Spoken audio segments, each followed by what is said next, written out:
interrupting our normal broadcast to bring you this important bulletin. We are getting disconcerting reports of mass murder from all over the state. Details are sketchy at this time, although there was no official statement from law enforcement officials. The police chief has speculated that rival gangs may be involved. And I've just been told that we are going to go live to news correspondent Amanda Rogers, who is on site at the Deacon Center Mall. Hello, Amanda. Can you tell us what's going on there? Amanda? Hello? Well, it looks like we're having some technical difficulty getting in touch with Amanda. We'll try again momentarily. This is obviously some very disturbing news, and we will be staying with this story all day long. For those of you just tuning in, we will be on the air for the remainder of this crisis.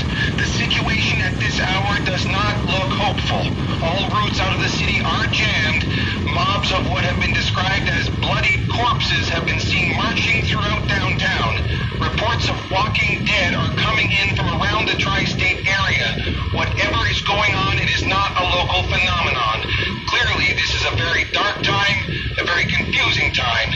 It is unclear why or how this is happening. This just in, the governor has issued this short statement. Stay in your homes and lock your doors. Do not trust anybody. This is Philip Hudson reporting live from the emergency headquarters at the Jared Smith Center for the Performing Arts. We have reports that the West End fires are spreading even further. People living in the area are advised to be very cautious. If the fire gets close, evacuate your family and head to the nearest safe house. Once again, the following is a list of military safe houses. Regional Police Precinct 22 at 239 Ellington Avenue, Old City Hall at 55 Mill Street, and the Jared Smith Center for the Performing Arts at 26 King Street. Folks, please bring whatever supplies you can. We are in dire need of food, water, clothing, batteries, flashlights, weapons, and ammunition. This is Philip Hudson reminding you that we will be doing reports every hour on the hour for as long as we can. That was Joe Grant with tips on making body armor out of household items. Thanks, Joe. I'll be working on my suit later this evening. We want to take a moment now to remind our listeners that the West End fires are still raging. The entire area is to be avoided if possible. In other news, we've been getting regular reports from a Mr. Kaufman about the City of the Living. When we spoke to Mr. Kaufman earlier today, he confirmed that the perimeter is complete and 100% effective. They are now focused on clearing out the remaining pockets of creatures. Efforts are currently underway to transport citizens to the safety of this city. As always, we will keep you informed as this story progresses. It looks as if the fires in the West End have finally burned themselves out.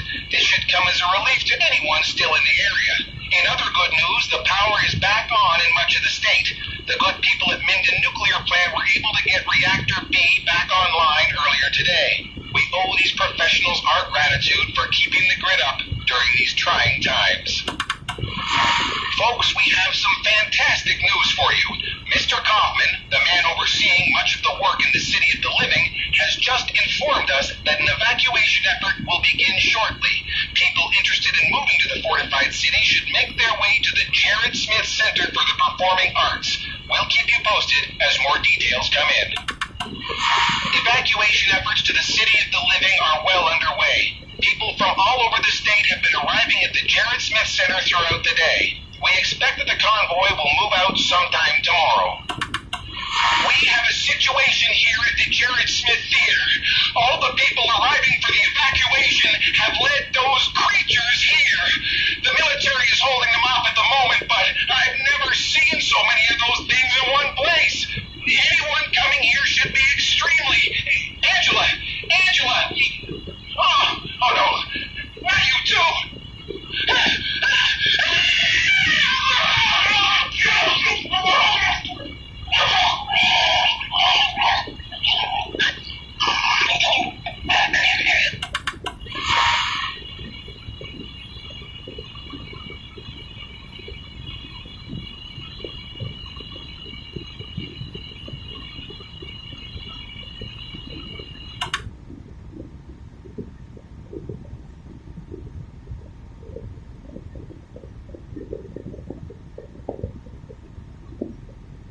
Look, David, what you fail to realize is that most of these so-called experts are looking in the wrong direction. The problem is not chemical or biological, it's psychological.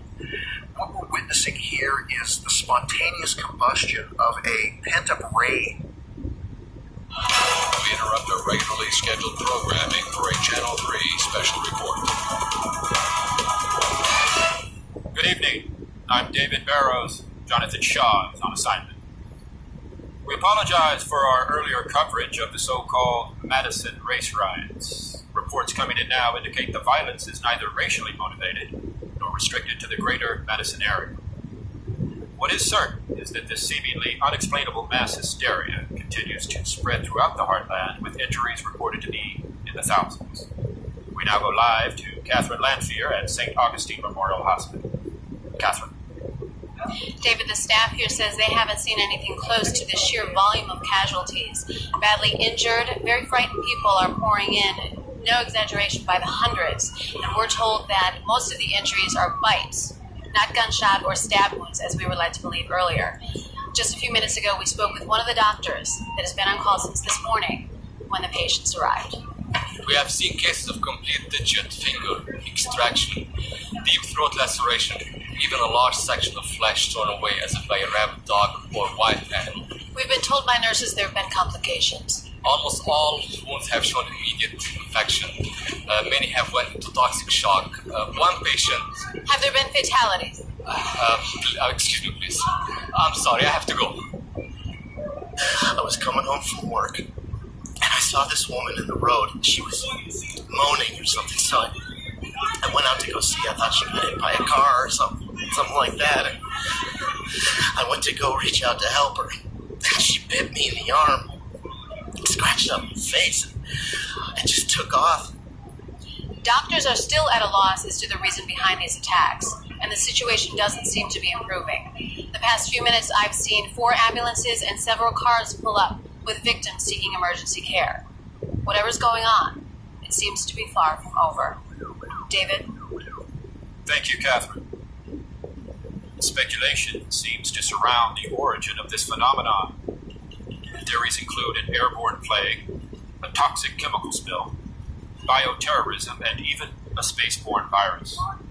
The viewers should be advised that there is no official explanation as of yet. Teams from the Federal Emergency Management Agency, the Center for Disease Control, and Office of Emergency Preparedness have been dispatched to Chicago, Madison, and the Twin Cities. While martial law has not been declared, the governors of all 3 states are encouraging citizens to remain calm and stay at home for the present. We've had no official response from the White House, but it can be confirmed that the president is considering returning from his fishing trip at Jackson Hole. More on the situation as it develops.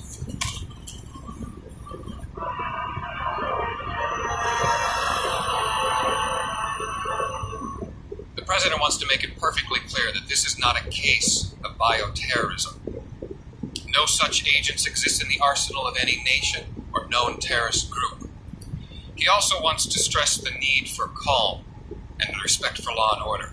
The quicker people can get off the streets and into their homes, the quicker the appropriate federal and state agencies can reach these troubled areas. Although a further call-up of reservists is on the table, our current overseas military assets will remain in place to reassure our allies that this is a minor, containable situation that we expect to see fully resolved in 24 hours or less.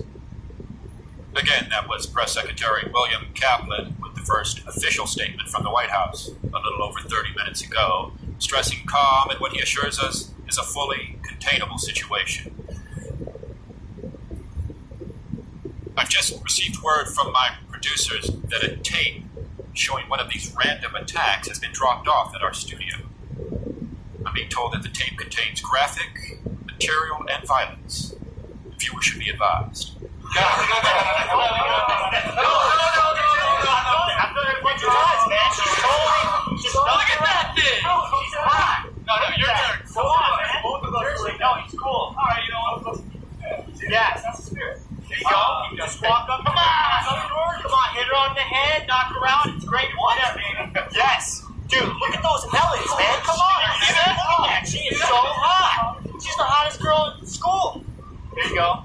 There you go. Come on, man. You should those wrestling skills, baby. Yeah, that's right.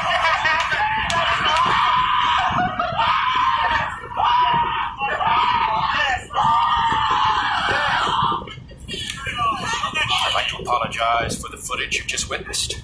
I did not have the chance to previously view it, and I'm sure neither did my producers. Or they would have never allowed material of such poor taste to be broadcast on this or any television show, especially a news report.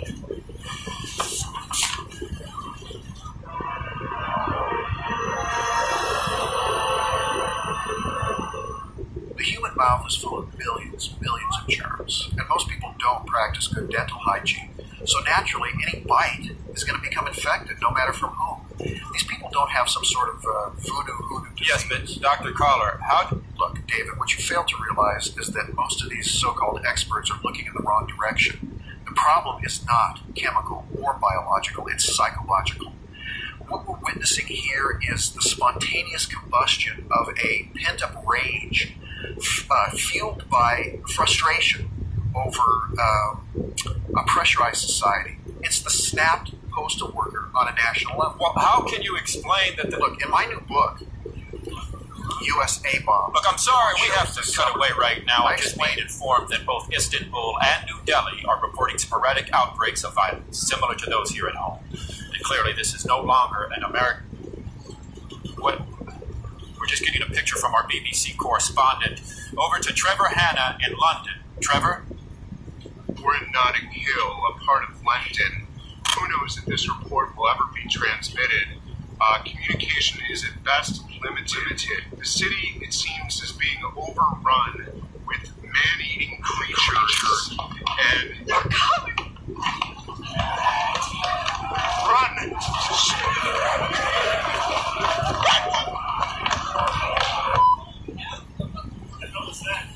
Like most stations, we're experiencing technical problems with our satellite connection, but we'll try and follow the situation and bring you up-to-date information from the other side of the globe as it comes.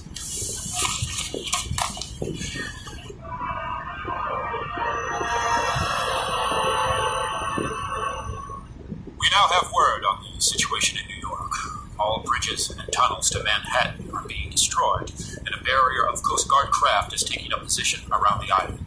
We don't know, however, if this is to keep people from getting in or getting out. We should have footage from New York shortly. The state and local authorities are urging communities to form clean and sweep teams. We'll now go live to Monroeville, just outside of Pittsburgh, where one of these sweeps is currently underway. Danny, come on! Put another round of that woman over there. She's a twitcher. She's a twitcher. We get these twitchers and shoot them. They go down. They keep moving. We can't tell if they're dead or not. Head? Dead. We sure got a lot of them today. You know what the bad part of all this is? I know some of these people. I know some of these people who were put in death. What are you gonna do? It has to be done. One of these guys was a real estate agent. He sold me my house. He's over there. I guess he's over there now.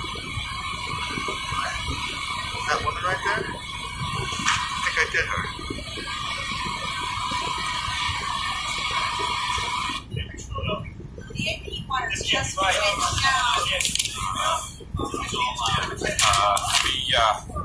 We have some startling information from Fran Parker, live at the Hammond County Medical Examiner's Office. Fran, what I'm about to show you is one of the most horrific. Stand back, and I told him, please keep your distance. You can see how dangerous it is. No person has survived this disease. And I can assure you that every victim that has come into this hospital has turned out just like this. They have died on the table. What has happened though, is that they have actually come back from the dead. So you're telling me this man has come back to life? I know it sounds absolutely impossible, but what we're talking about here is reanimation, but of dead matter. Look at this one. I've taken an autopsy too. During the whole autopsy, he never stopped moving. And I took out his heart and half his digestive tract. What I'm trying to tell you is, Oh my God. the dead are walking. That's all I can say. Well, how are people supposed to protect themselves, Doctor? This is the most contagious disease I've ever seen. What I would say, and I'm warning you, everybody, do not come in contact with any of these zombies. And they're there you have it, David.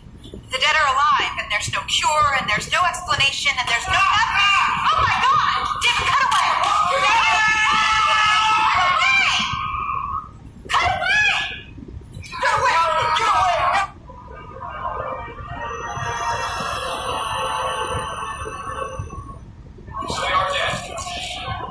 Yes, in that the circulatory, respiratory, and other vital functions terminated, these subjects are technically deceased. Please just let me get through this and then I'll take questions.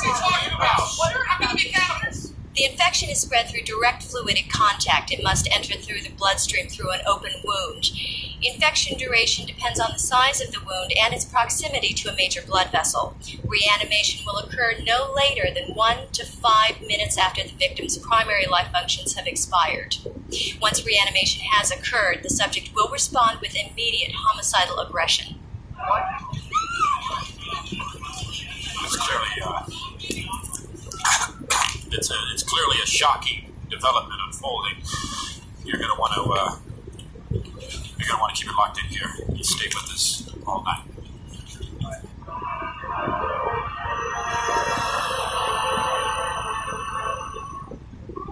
Are we transmitting? Are we transmitting? Point the camera at me. Point it at me. Just roll. Okay. Things are out of control down below. The city of Los Angeles is like a war zone.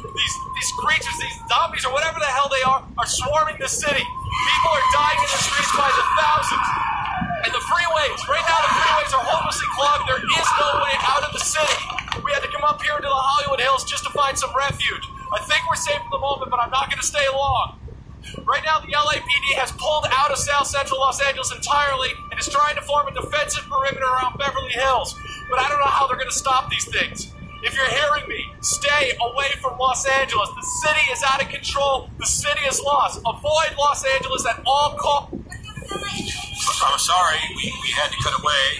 We need to go now live to the White House press room for an emergency military briefing. A state of emergency has been declared in the United States of America, including all overseas dependencies and the Commonwealth of Puerto Rico. For reasons yet to be determined, the bodies of the recently deceased are returning to life and attacking the living. The scope of this epidemic is now reaching global proportions. The President has sent to Congress a package of initiatives which will be explained by the Secretary of Defense, Mr. Martin Emery. Mr. Secretary. As of 8 a.m. Eastern Standard Time, the President has declared the continental United States under martial law. The nationwide curfew of 7 p.m. tonight has been put into effect, and any citizen caught outdoors between 7 p.m.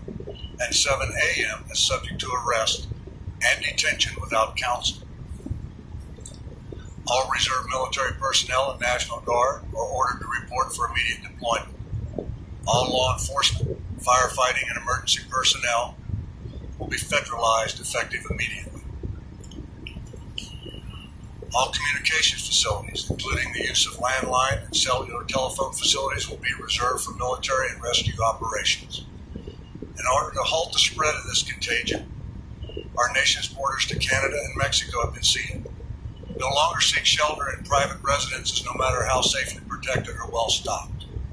Retain all ownership records of private property, but do not attempt to transport or defend said property.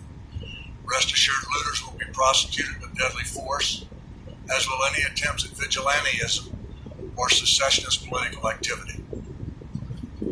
No questions.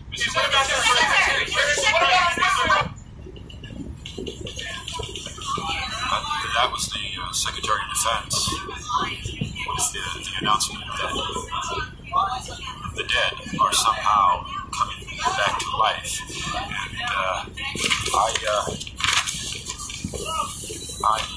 I've got, do we have those rescue stations yet?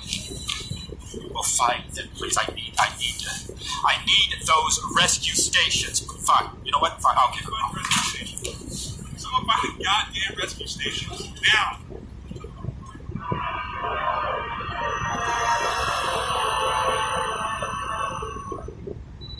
Current estimate in the U.S.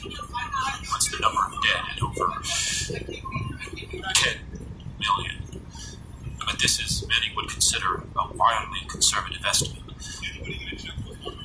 Regarding the entire world, I can't even begin to give you a number. One bright spot to report, we now have a tape of what to do if you should find yourself assaulted by a reanimate. Can we roll that? Okay, 5, 4, 3, Kurt! He's up! What? He's up! Ladies and gentlemen, in the background, Brett will now demonstrate on an actual Romeo Lima Foxtrot, both hard and soft points. Brett, go ahead. If you're going to shoot him, if you shoot him in the neck, you gotta slow him down with it. Bring him to his Stay knees on and him, go guys. right back up. You shoot him in the chest, that fast. Slow him down, but he'll still come back. There's only one place to deal with this monster. You shoot him in the head, right in the head, between the eyes. Get him. Watch it, Brett. Stay on him, guys. Stay on him. What we're going to be doing is working on a female zombie. A little bit different. If I anticipate this right, she's going to be coming out. Give me a female! Okay, watch very carefully. Hey! She's down. Coming. I'm sorry, sweetheart. Watch, guys. Everybody clear? Clear? All right. Some of you males may find this somewhat disconcerting to have to engage a female of the species. I did. It took a long time to get over it, but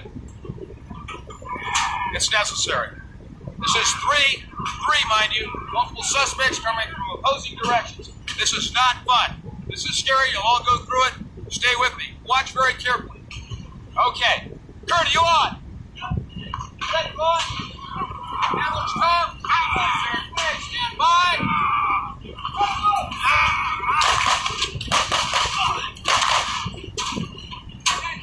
Stay on him, stay on him. Watch, they're getting up. 3, 2, 1. Clear, clear. Ladies and gentlemen, what you've just seen here is not pretty. I don't enjoy this. I don't think you will either, but it's a necessary evil, if you will. I don't know anything else to tell you about this.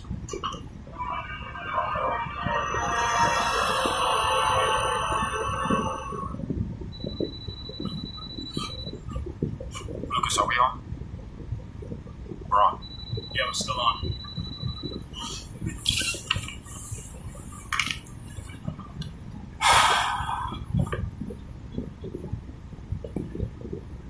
It's been confirmed from several sources that the destruction of Shanghai and Hong Kong were the result of thermonuclear explosions.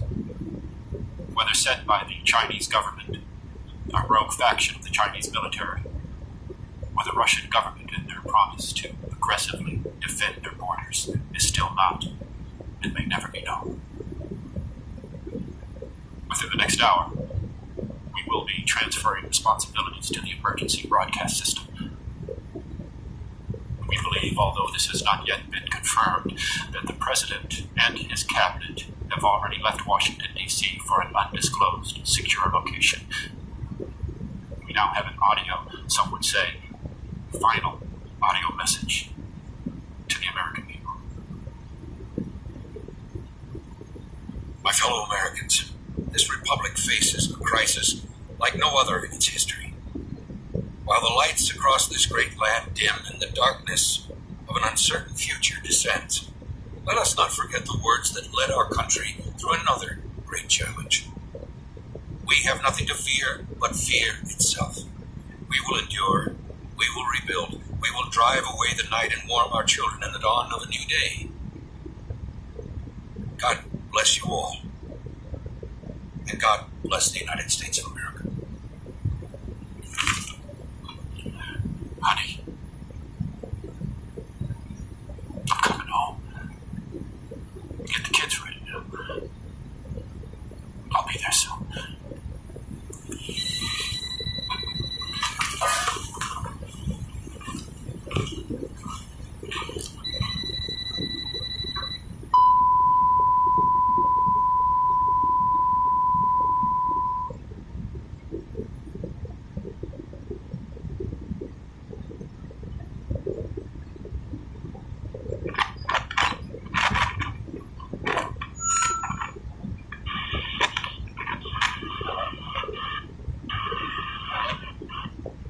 Testing. Testing 1, 2. It's an on. Well, are you sure? Because there's no indicator signal. Oh, there it is. Okay. Hello to the land of the living. If you can hear this, then no, you're not dreaming. Your radio really is picking up a broadcast.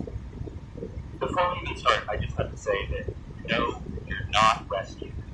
This isn't a government signal. There is no zombie-free paradise, and the worst, sadly, probably isn't over. Now that's the bad news. The good news is that you're not alone. The world might have gone to hell, but small pockets of humanity have survived, and we're still out here. Can you adjust the gain? I'm getting pretty bad feedback. There you go. Okay, perfect. The purpose of this broadcast, which we set to repeat every 6 hours, is to give hope to whoever might hear it, and to let you know that you are absolutely not alone. No matter how bad it's gotten, no matter how many horrors you've seen, you are not alone. So don't give up. Not for a minute, not for a second. The only thing that separates us from them is hope. Alright, for those of you hearing this for the first time, my name is David Kennedy, and like you, I am a survivor. I spent the last year roaming the country trying to figure out exactly what happened to us and why. During that time, I've met hundreds of people with their own stories, personal struggles, and losses. But there are some victories. A few months into my trek, I decided to start interviewing them so that their voices would never truly be lost in the sea of endless loneliness that now deafen our world. Maybe their tales will inspire you. Maybe they'll make you laugh or cry. Or maybe they'll just remind you that there are other people still out there. People like you. So why am I doing this? What do I get out of it? Well, that's a fair question, and it's one that I intend to answer. Because this is my story as much as it is anyone else's. How could I ask the world to bear its soul to me if I refuse to do the same? As I stated before, my name is David Kennedy, and I am 24 years old. No, David Kennedy is a cool way to introduce myself, like some sort of suave super spy. My first and middle name are both David. My father was David, and my grandfather was David. And to be fair, my mother named me after both men, never telling either which David came first. Growing up with the two first names was brutal as a kid. It earned me both merciless teasing and the nickname Double D. I initially tried to fight it, but as childhood nicknames do, it stuck. So I eventually just embraced it. Oddly enough, it was probably that name that saved my life. It was because of it that I always kept fit and in shape. You don't want to be a fat kid with a pair of sweaty man boots and the nickname Double D. So when the outbreak went full swing, I was in good enough shape to survive it. It's like that prophetic movie Old stated. Rule number 1, calm you. Before the world officially ended, I was a college student, majoring, as you might have guessed by now, in journalism. Who knows, if the world ever recovers from this, maybe it'll be remembered as the last real report. It was pretty big, and it's not for my kids, pretty bad. So now you know who I am, and that you're not alone. God, I can't stress that enough. You're probably wondering what the hell actually happened. Well, sadly, there is no real official explanation, at least not one that I've ever heard from a credible source. The only thing that we can do was sort of assemble a timeline from old media clips and recordings that were made right before everything went to shit. And I can tell you that, look, I can't say that what we put together is right or even all that accurate, and I can't promise. Let me just tell you that it isn't biased, and that we made it with the intent to shine as much light into the darkness as humanly possible. I think the world deserves to hear the truth, and that's what we intend to bring. I think it's safe by now to admit that we are dealing with zombies. Not walkers, roamers, biters, shovelers, or any of the other means that people on television shows that just throw out to avoid saying the Z word. But actual, I can't believe they're real zombies. Being a college student, I find myself naturally gravitating towards conspiracy theories and shadowy plots, so we can't honestly ever say when all of this actually started. Government and media cover-ups have happened in the past, and I have absolutely no doubt that they happened during the initial outbreak. Still, the first real segment that we could find came from a local news channel out of Dallas, Texas, and we think this may be the earliest clue to what actually went down. This is what we have. With Dow Jones Industrial Average shattering industry records and closing well over 15,000 today, that number comes from a complicated formula based on 30 stocks that are part of a Dow Jones average. The higher the number, the higher the value of those stocks, and there's no need to speculate which stocks in particular help boost those numbers today. Am I right, Cindy? Indeed you are, Ron. Kurama Pharmaceuticals, the newly emerging biotech company with roots in Italy, is turning heads and raising brows as it swiftly becomes an international leader of both medical and therapeutic goods right here in the United States. Their spokesperson, Janet Kirkpatrick, has been credited with much of the company's climb, with her claim that they are only a few trails away from actually curing everything from swine flu to the common cold. Those are some pretty bold statements. True, but as Kurama Pharmaceuticals has filed over 87 patents in the last year alone, the experts think that they might really be onto something. 87 patents, is that a lot? Well, it sure seems like a lot to me, but whatever they're doing, they must be doing it right because their stock has gone up in value over 500% since hitting the markets a little over 2 years ago. Makes me wish that I had gotten in on that.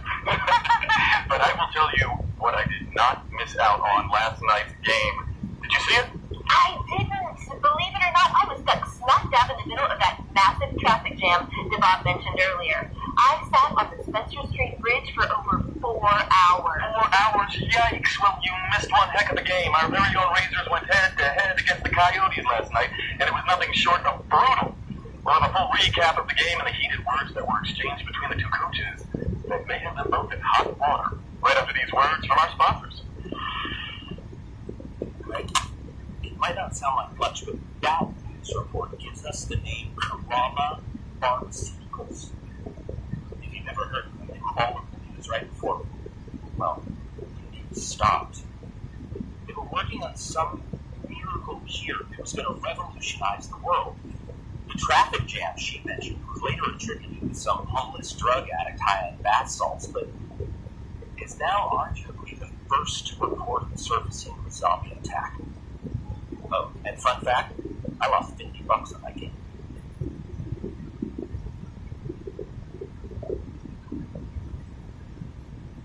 Well, to tell you the truth, we almost missed it. There's still a bit of argument with some of the other survivors on whether or not that we can include this as evidence, and there are no official tie-ins to the outbreak or Kurama Pharmaceuticals, but the coincidence of the discovery coming from Italy and the mention of the disease becoming the cure was pretty hard to ignore. Again, while we can't prove anything by playing this, we felt that it was potentially too important to leave out.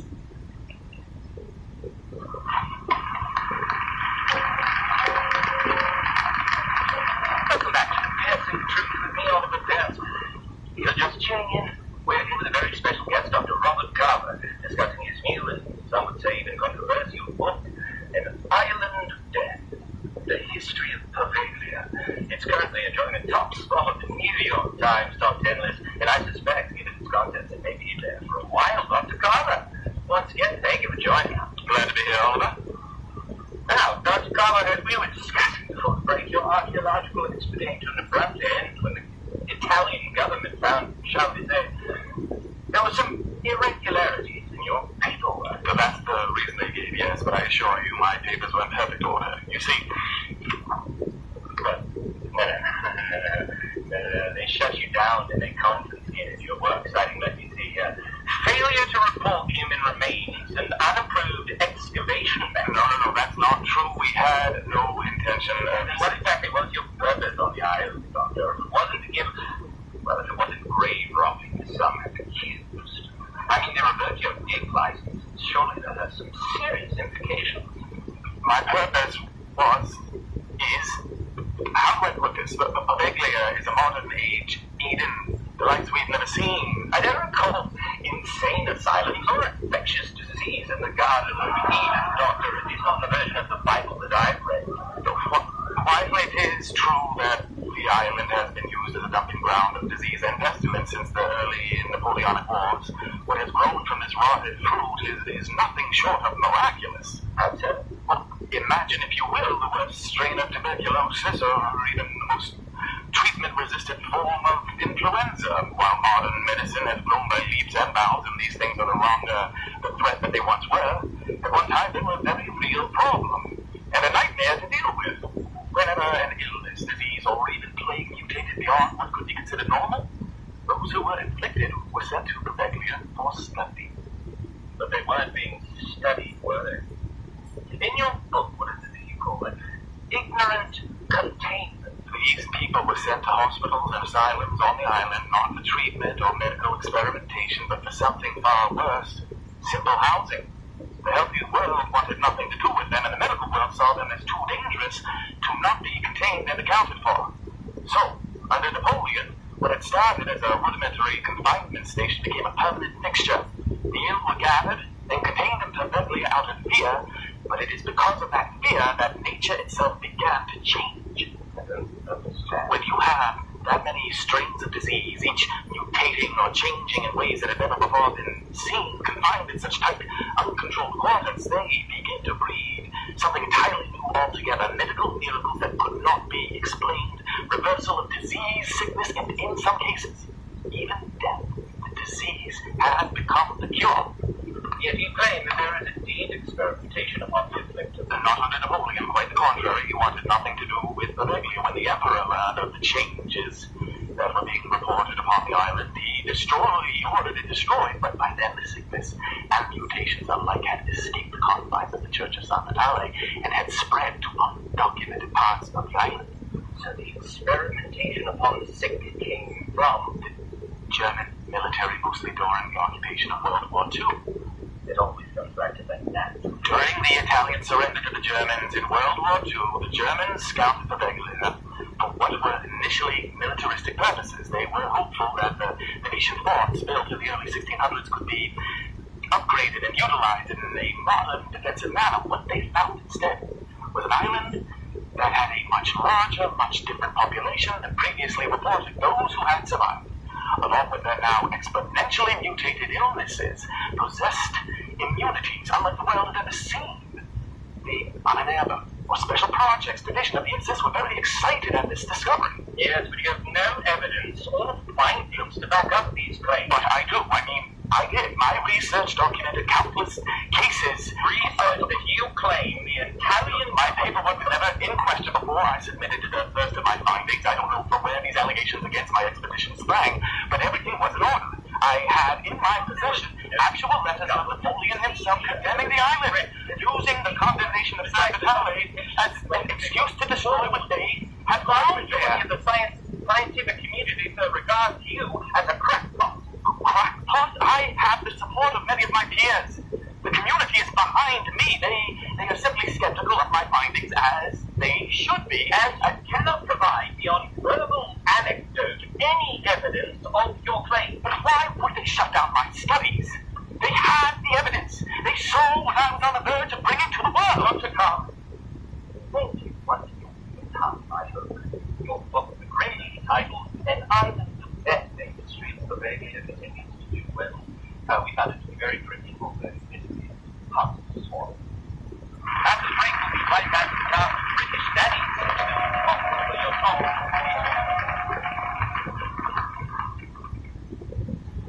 Without the internet or much technology to fall back on, our research into Dr. Carver's claims hit a dead end almost immediately. The only thing that we could find was an old encyclopedia entry on the island of Baveglia that confirmed its use as a plague station and the orders from Napoleon to destroy the Church of San Vitale. Still, Dr. Carver's insistence of not just a cure being found on the island, but one born from disease, well, it just seems too close to home for us to ignore. Take it for what you will, but I'm personally one of these captains. Okay, about 3 weeks after the interview with Dr. Carter aired, ANN began coverage on a Senate hearing in which a senator from New York is accused of taking money from Curama Pharmaceuticals and refused to explain as to why he was spending so much time in Italy. This is what really cements our suspicion of Curama's involvement in the outbreak. We cut out most of the official preludes and went directly for the meat of the conversation, which saves you about 4 hours of political corrosion.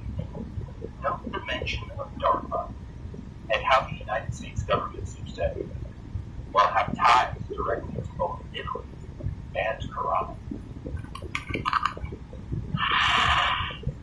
You're watching ANN, the American News Network, America's most trusted source for news.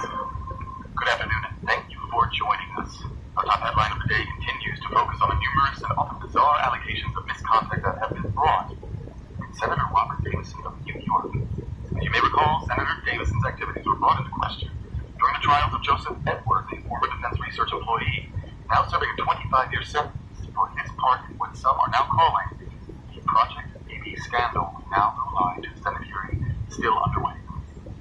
The committee will be in order. The committee now resumes its hearings on the investigation into the allegations of conflict of occupational interest, obstruction of Congress, and hampering of an investigation by the United States Senate Committee brought against Senator Robert Davison of New York.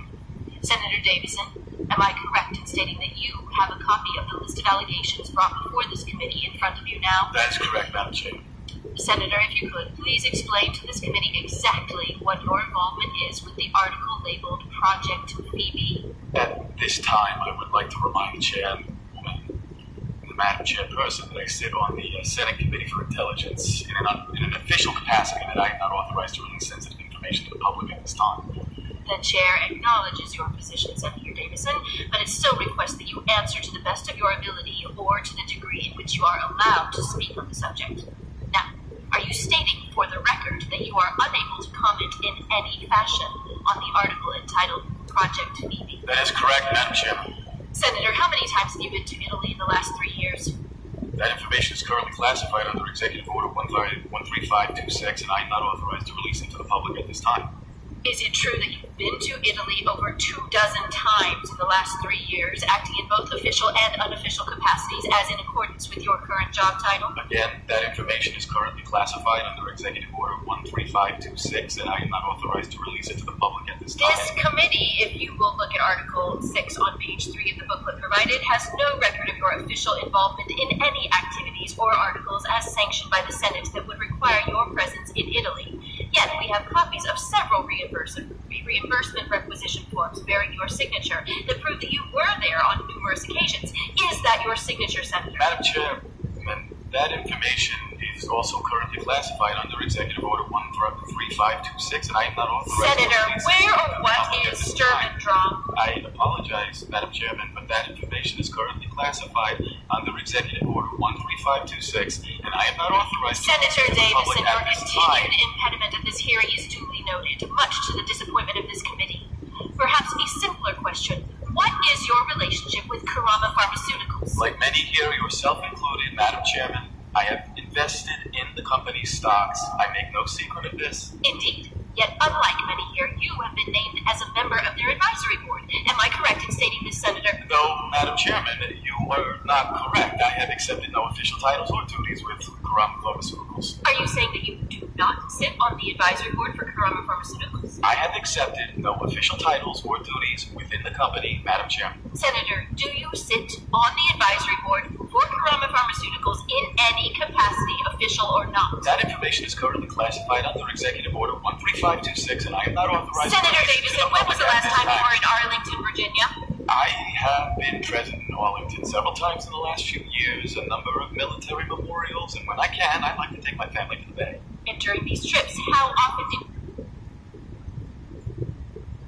you located there? I'm sure once or twice, Madam Chair. And what was the nature of these visits? I believe the agency in which the committee notes was a stop on tour. DARPA is a secure facility, Senator Davison. Are you saying that you were simply visiting? No, Madam Chairman, I'm saying that I cannot recall the reason for the visit as it was not noteworthy. And during these non-noteworthy visits, did you ever come in contact with a Mr. Joseph Allen Edwards? I do not recall. So this committee is to understand that you have never had previous contact with Mr. Edwards? I do not recall, Madam Chairman, as I was never introduced to Mr. Edwards by name. I may have inadvertently seen him without association if he were at the facility. So you never received anything from Mr. Edwards? That is correct. And you never used your station with the United States Senate to facilitate an exchange with Mr. Edwards on behalf of Karama Pharmaceuticals? This is correct. Immediately following one of the several visits to the DARPA facility in which this committee has documented evidence of, you were flown from a private airport to an undisclosed location in Venice. What was the purpose of that trip? That information is currently classified under Executive Order 13526. Senator Davison, the committee respectfully insists that you answer the question. Under Executive Order 13526, that information is listed as classified. Senator, your reliance on this executive order is... You have been watching the exclusive live coverage from the Senate hearings involving Senator Robert Davidson of New York. We will have more coverage of this story as it further develops when we return. Video games, they're not just for kids anymore. We'll have an exclusive inside look at what goes on behind the scenes at the Electronic Entertainment Expo, or E3 as it's known to those who attend. That and much more after this.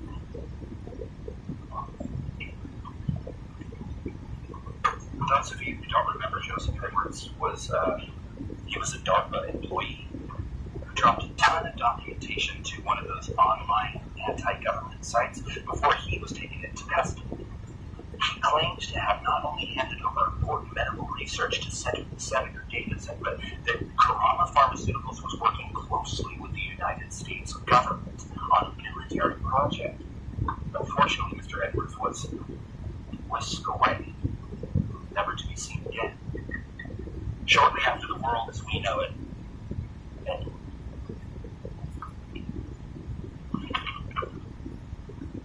Now, I've been trying to wrap my head around how much actual footage of the outbreak must have been lost from news crews or some random guy with a cell phone who never saw it coming. Could you imagine what YouTube would be like if we could still connect to it? I'm still hopeful I can find more, but I did manage to locate this interview from a TV station in Columbus. I couldn't figure out a way to get it off the playback machine, so I just recorded the audio. You would think that with all the soldiers and police officers that we had in this country, they would have been able to contain something like this. Have any information, they should contact their local Red Cross. And now we are going live to Dawn, who's downtown where Grace Mercy West Hospital has been evacuated. Dawn, what's happening down there? Thanks, Mary. We're here behind a series of police barricades with a crowd of employees. We're still a little unclear of what spurred the evacuation, and the police I've spoken with are calling it a biological hazard, which could be anything, I suppose. Our best guess is a chemical spill at this point, but I'm actually here with Carrie Ryan, who was one of the many rushed outside with little explanation. Carrie, you work in the hospital, correct? That's right. I'm the chief nursing officer in oncology. And can we safely say today was not a normal day of work? I think we can, Dawn. Can you tell us what you saw? Surely something pretty bad must have happened if an evacuation was ordered. You know, I'm not really sure. I had just started my shift, hadn't even had my coffee yet, and the alarms went off. The other nurses and I assumed it was system testing, but in this day and age, you have to take these things seriously. So we started following protocol and prioritizing patients for evacuation. And security came running down the hall and told us to leave them. That was my first indication something was seriously wrong. They rushed us out with everyone else. No one has been allowed back in. How long ago was that? Probably an hour now. Have you seen any of your patients come out yet? No, but they might have been taken out through the freight elevator at the north end. Carrie, what do you think happened in there? I've been hearing weird rumors from some of the orderlies. Word is something happened in the morgue, but nothing ever happens there. I'm pretty sure someone worked too long of a shift and started seeing things. It happens with some of the physicians from time to time. This line of work is high stress, you know. Has anything like this ever happened before? Evacuations? Outside of the bomb threat every few years, it's pretty unusual. When there is a major emergency, they usually lock us inside the hospital, not out. Well, Karen, thank you for talking with us. My pleasure.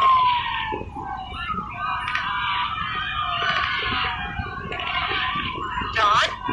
Don, was that gunfire? Can you tell us what's happening? Mike, are you getting that? No. Over there. Mary, some sort of military force seems to have arrived, and we are hearing sounds of what seem to be gunfire inside the hospital. They aren't wearing standard uniforms, so I can't identify which branch we are seeing. They appear to be in full. Unit 1, Unit 1, I want these cities back now. Give me a one-click permit and I want this AR sealed. Holmes, raise the top. Find out where my damn Apaches are. Where the fuck? And you turn that camera off. I want it off now. You can't just tap my feet. And that's when things started to officially go to hell. Stories like this began popping up like dandelions. Over the next 24 hours, everyone was glued to their televisions and computers. It happened so fast, one hospital turned to 6, which turned to 60, which turned to nothing. Conspiracy nuts will tell you that it was the government turning off some magical switch to the internet, or that the news channels were shut down. But the truth was, nobody was reporting. Uploading a video or setting up a feed, it takes time. When the levee that was holding the outbreak back finally burst, there was no more time. The next few weeks were a chaotic, blind panic, a frantic attempt at survival. Television was forgotten. Hell, technology itself was forgotten. We became the animals that we always told ourselves we were above. And in the end, all that really mattered was survival.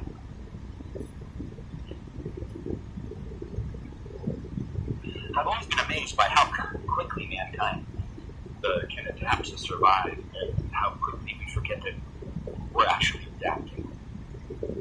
If you can stop what you're doing and take a moment to remember how things used to be, and how different things are today. I mean, we were so reliant on technology and medicine. We had pills and tests for everything. It all seems silly, but when is the last time that you worried about your cholesterol?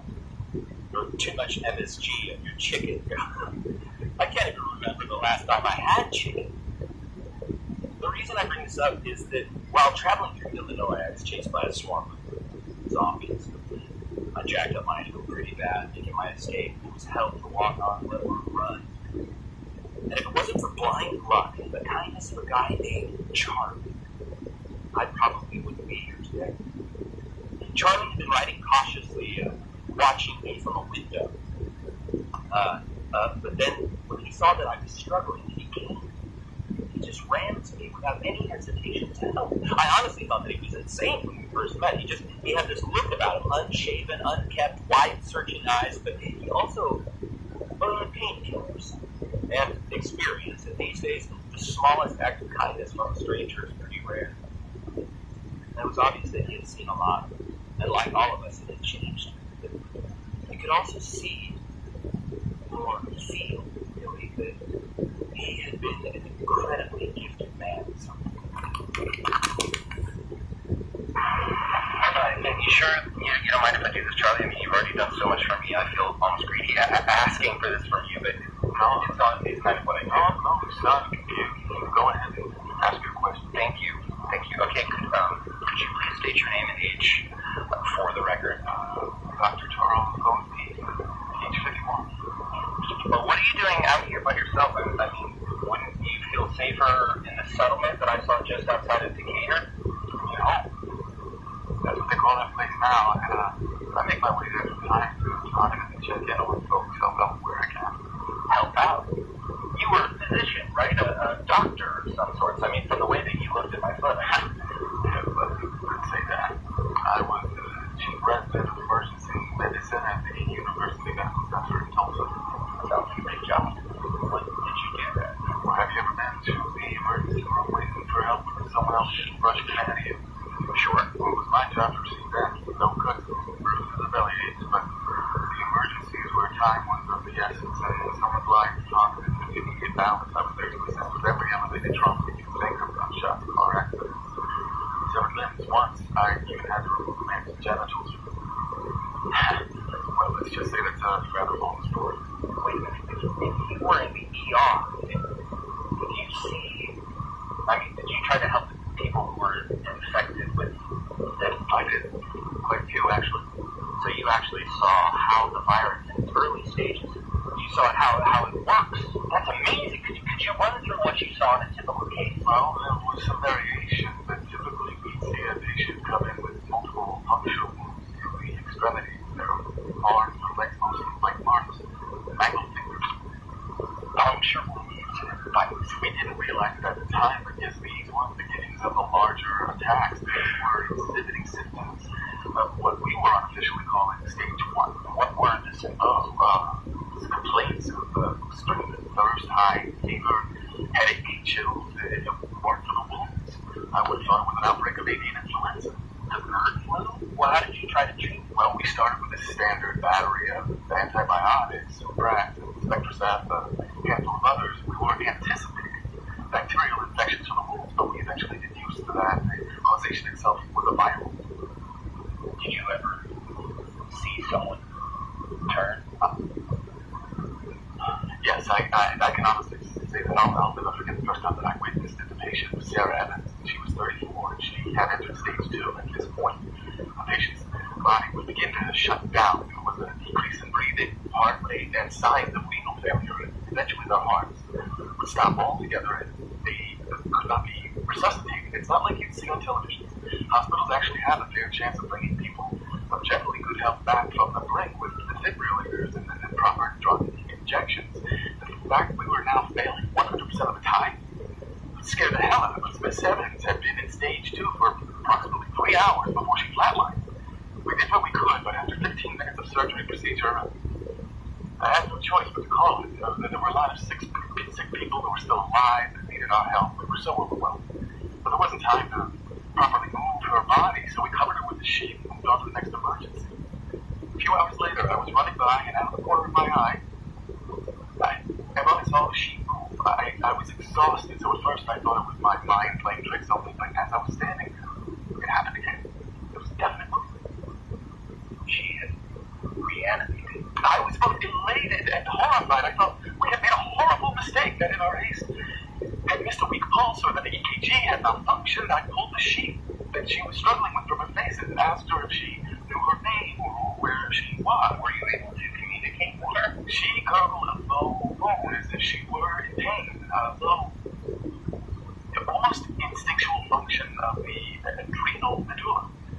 Before I had a chance to check her rectal responses, she jerked into a sitting position and grabbed quite forcibly by the throat. Her mouth was agape and she was gnashing her teeth. Given how recent her cardiac arrest had been, I was more than a bit taken aback by the level of necrosis that she was exhibiting.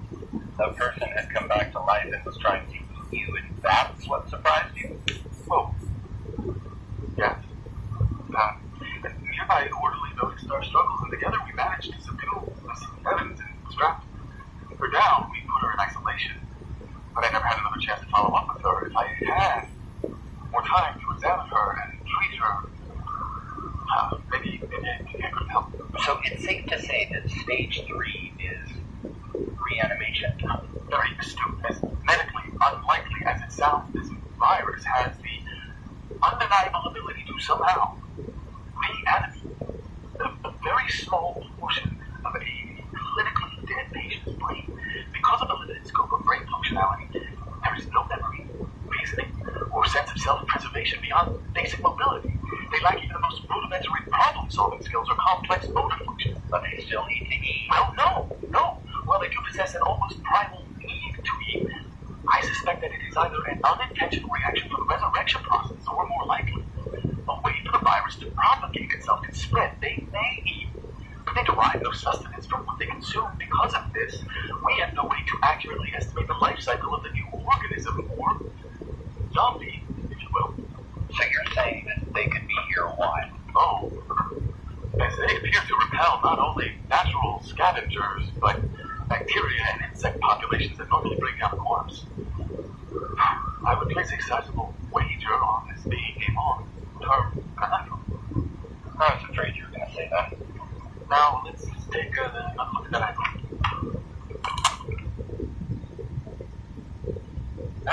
certain that I'd be all right. Charlie gave me a small bottle of pills for my pain, and we went our separate ways. I had more interviews to find. He said that he had taken an oath to help, and that's what he was going to do. I haven't seen him since, but his story never fails to remind me just how tragic all of this really was. So if you hear about a scraggly doctor wandering the countryside, handing out pills like a bearded Pez dispenser, tell him WB says hello. Thank you. And if you happen to hear that he didn't make it or stumbled upon something worse, keep that shit to yourself. I can't take it.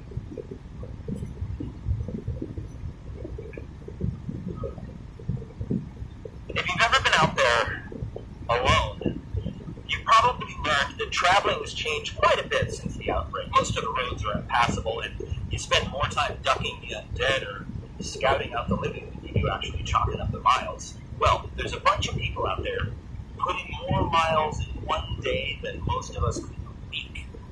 I call them the Caravan. Because while they didn't have an official name for their group, that's essentially what they were. A group of local survivors following this monster big rig slowly down the highway. Equipped with a cattle catcher, a little train, and solid, well, it had solid, albeit mostly bald, tires. The lead truck cleared the roads of cars and zombies with equal ease, while the follower vehicles put down anything that was too close for good. Now, I was lucky enough to not only stumble across them and trade a few things, but to ride with them for a few days and get to know them a little bit. Now, the lead driver, the owner of the Monster Express, as he called it, was a surprisingly happy, easygoing guy named Hayshaker, who agreed to an interview as he drove, because, as I learned, the Caravan never stops for long. You okay over there? Yeah, thanks. I just, it's bigger than here than I thought. Oh, it's my baby. Custom sleeper, 191 inches. Hell, I even got a microwave back there. She's beautiful. Oh, no, not like she used to be, but hey, I don't have to pay on her anymore, right? Well, thank you for doing this. I know that you're busy. Oh, I'm slow like this. Sleep most of the time when we wake up for the terms. Are you ready to get started? Sure. What do we do? Okay, just answer any questions that you want to answer. That's it. All right, shoot. Please state your name and age for the record. I'm 44, yes. The name's Donald Michael Fredericks Jr., but if you got your ears on Hayshaker. Hayshaker? Well, technically I'm Hayshaker Jr. My daddy was Hayshaker. But since he's passing all, I leave the junior part out. He got the name. Back in the day, he used to drive a big old hay wagon, and he made it shake every night he could. You come on back. So, Hayshaker, where were you when all of this started? I mean, the zombie stuff. Yeah. Hey, funny story, actually, I nearly slipped through it. You nearly slept through it? Yep. See, when all of this really started, I was back there. In your bed? Yep. And the sleeper had me one of those stomach bugs, not like the sickness folks get now right before they turn. But it was pretty bad. Don't know if it was a cold or just a bad deal, but I had a case of the shit, something fierce. I said the shit. Yeah, although I might have to bleep it out when I play it for my church group. Oh, I'm trying to understand. Anyways, I was laid up for like 2 days, stomach cramps and shit, making a whole bunch. Finally, I just fell asleep in the bunk, praying for death. You're fine, go on. Well, I had the squawk box off because folks get ratchet on it. The last thing you want to hear when you're holding your filter shut and fighting off cramps is a bunch of idiots hollering at you. So I had no real idea what was going on outside my own truck. And a while later, I'm feeling better, sipping water from the fridge and thinking about getting up when someone starts pounding on my door, making a real racket of it too. And I figured it was just one of them lot lizards, trying to get in. So I got up to chase her off. I don't play with lot lizards. I mean, I ain't nobody or nothing. I just don't fiddle with them. They're in church. Lot lizards? Anyway, I crawl up into the cab, look down. And it ain't Lizzie, it's this fat fella just stumbling around. And I figured he was drunk and trying to get into the wrong cab. So I jumped down, and that's when I saw it. He didn't have no face! I mean, no face! Well, I let out a yell that would curl your hair and jump back, which was stupid. Because I brought all of them running. Before I knew it, I was pretty near surrounded. What did you do? Well, I reached out 20s back then. It was just a reaction. Luckily, he was a big fella with just one leg, and he went all wobbly and it tipped right over, and I jumped back up into the cab, and I just sat there looking out at the truck stop. It was like I see people. So they were people before you. They were so big. So you were trapped? Oh, like hell I was. I got me a big old Cummins diesel, and while she didn't have no cattle catcher back then, she was still strong enough to get me back on the road. So I drove. That's all I know. So that's all I did. I put the hammer down and away I went. It was slow at first, but then people were more hell to try to get out of the way. I just crunched my way on the lot and kept driving. Wasn't fast though. I mean, I think that was the worst part. I was pulling when I'm pulling now. Back then I had the wiggle wagon. Every bolt felt like I was tipped. Wiggle wagon. Yo, I detached it down the roadways. Once I saw how bad everything really was and heard the chatter on the radio, I figured that I didn't need to deliver the load no more. Kind of wish I stuck it out though. I was hauling a bunch of stock for one of them improvement stores. Would have come in handy in hindsight. So, what about them? The rest of your caravan? Oh, you mean my big old convoy? Well, I'm not sure, to be honest. I mean, every time I'd stop and fuel up or look for something to eat, there'd be some fella in a van or a bunch of folks in a bus. They'd ask if they could ride along. I couldn't say no. I mean, safety in numbers, right? Besides, the company felt good. Radio had been dead for a while. Yeah, I said that. And they never tell me this, but my one or two followers turned into a convoy with me the lead. So you're the leader then? Well, not like the boss or nothing. Folks looked at me because I know the ropes, you know, and I can fix pretty near maybe the wheels. I don't make no big decisions. I can drive, and sometimes folks follow. What do you miss? From the old days? Yeah. Oh, a lot really. It's mostly the same for me. I drive, talk to folks, hell. Big Ridge back there keeps the food diner quality for me. Nothing's really changed all that much. You have to miss something. Well, yeah. What is it? Oh, it's kind of try it. Don't laugh. I won't laugh. Okay. Well, burritos. Hey, you said you weren't gonna laugh. Burritos? Not the real ones. Reg can make it. You still have to make those. I mean the frozen kind. The kind you get in the truck stop at 2 in the morning when there was no one around but other drivers. The kind you had to microwave forever and they'd still be frozen. So you'd stand around jawing with the other guys and swapping stories, trading handles. That's what happens. Yeah, I miss that too. Yeah. Hey, we done here? Looks like we got something big up ahead. Might have to stop. Yeah, we're good. Thank you for this, Haitian. Yep.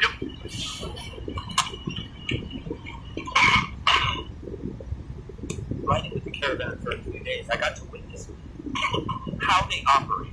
There was never any fighting or bickering, and everyone had their roles. The thing that made them valuable to the group. I'd be lying if I said that I wasn't tempted to stay with them. It was good for my heart to see social functionality again. People getting along, doing the job, and helping each other out. One of the more surprising injuries came. It was a woman in her mid-20s that everyone called Mom. Now, I thought that it was odd that she'd have such a nickname, especially since there were women that were well older and more matronly than her around. So I asked her about it. I've regretted it ever since. Thank you for agreeing to do this. This is Take 17 interview with Krista Phillips, age 26. Mama. Everyone here calls me Mama. Why is that? I watch after the kids. Just you? No, there are others, but I'm the one that the kids call Mama. Sophie, a little blonde girl that used to ride with us, started it, and all the other kids just picked it up. That's sweet. Do you like it? Secret? Well, not really. These recordings. I fucking hate it. Why? Because most of these kids lost their parents. They've lost their real mothers and fathers, and because I'm there taking care of them, they imprint on me, like baby ducks. I'm not their mama, and it kills me every single time that they say it. It's funny, you'd think that you'd get used to it, and it would hurt less. I swear to God, it hurts more and more every time. Why not have I'm going to call you something else. Do you know what I was before all of this started? No, that's kind of perfect. I was a housewife, living the suburban dream. I had a nice house, a successful husband with a good job, and we had just gotten married and were ready to settle down. It was the kind of perfect life that you only read about in magazines or see on sitcoms. And I did it all. Mary Kay, Avon, even those candle wax parties with those little scented tabs that melt but don't actually burn. That was my life, and I loved it. Sounds like it was lovely. It really was. We lived in this pretty little house at the end of a cul-de-sac on Pine Haven Road. Pine Haven. Seems silly now, but back then it felt like I was staying in Beverly Hills. The plague or whatever they're calling it really hit. My husband Teddy and I shouldn't have stood a chance. I'm not even sure how we got out of there alive. I remember my neighbor Sarah bouncing up and over the hood of our BMW. Sarah, who bought more Avon than any one woman could use. The same Sarah who still had my good cake pans. Dead and trying to make me the same way. It wasn't your friend anymore. You know that, right? Still didn't make it right. Teddy and I spent the next few days just trying to survive. During the day, we'd park and hide somewhere. Abandoned hotels, the back of a delivery truck. Any place we could be quiet and feel safe. At night, we'd drive. Slowly, no headlights, we'd just drive. Every once in a while, we'd hit something or someone, and we'd just keep going. We weren't sure where we were going, we just knew that someplace had to be safe, someplace had to be better than this. One morning, right at dawn, we decided to break into this corner drugstore. It had grates on windows and a barred door, and as far as we could tell, it was empty on the inside.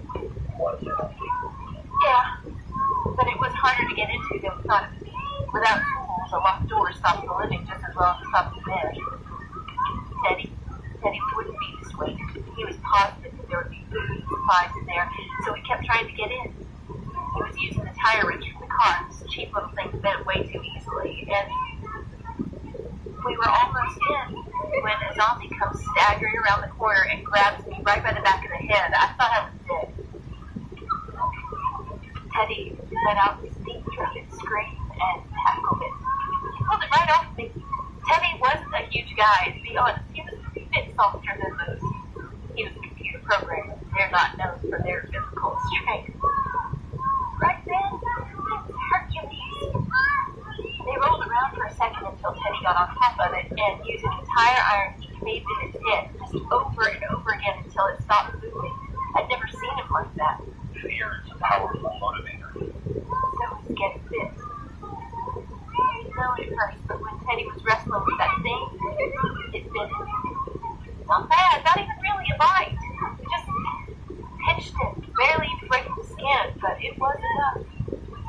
We got inside and barred the door behind us, and then we cried. I'm not sure why. It might have been fear, elation at getting away, or just adrenaline. We just sat there, leaning up against the door, holding each other and crying. Yeah. I mean, we cleaned the wound with rubbing alcohol and bandaged it good, but about an hour later, the fever set in. I'm sorry. Have you ever seen it? Have you ever seen someone go from healthy to infected? Have you ever watched as they get sick and die? Yeah. It sucks, doesn't it? Yeah. When Teddy died, I didn't know what I'd do. I knew that I wouldn't have the strength to keep him from becoming one of those things. I knew that I didn't have it in me to do what the news said we had to do. So what did you do? I dragged him outside and closed the door behind me. Did he change?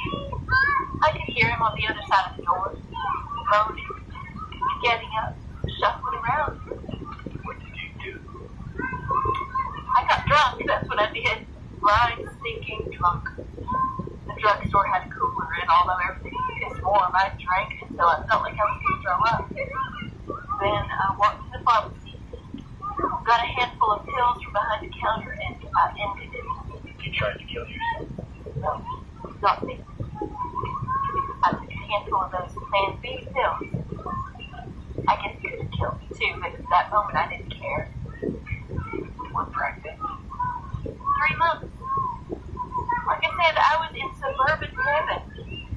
now that hell was walking the earth, I wasn't going to bring a child into this world. Not alone.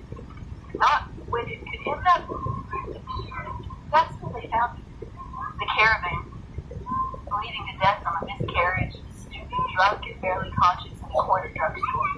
They cleaned me up, they took care of me, and they gave me a reason to keep going.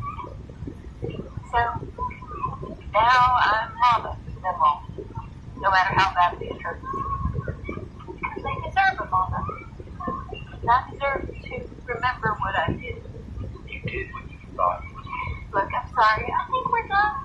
I have to get back to the kids. Of course, look, I just thank you.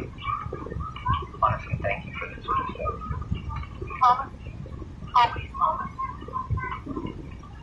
Thank you, Mama.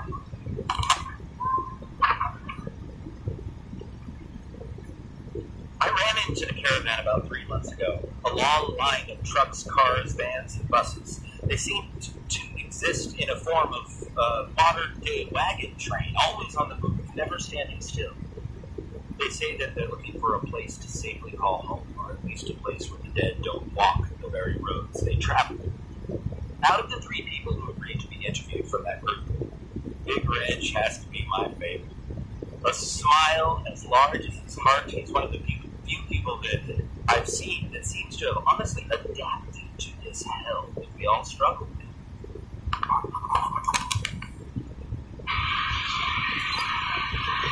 If you please state your name and age for the record. Yeah. Anytime you're ready. My name is Reginald Harvey Williams, and I'm 37. Most folks just call me Big Red.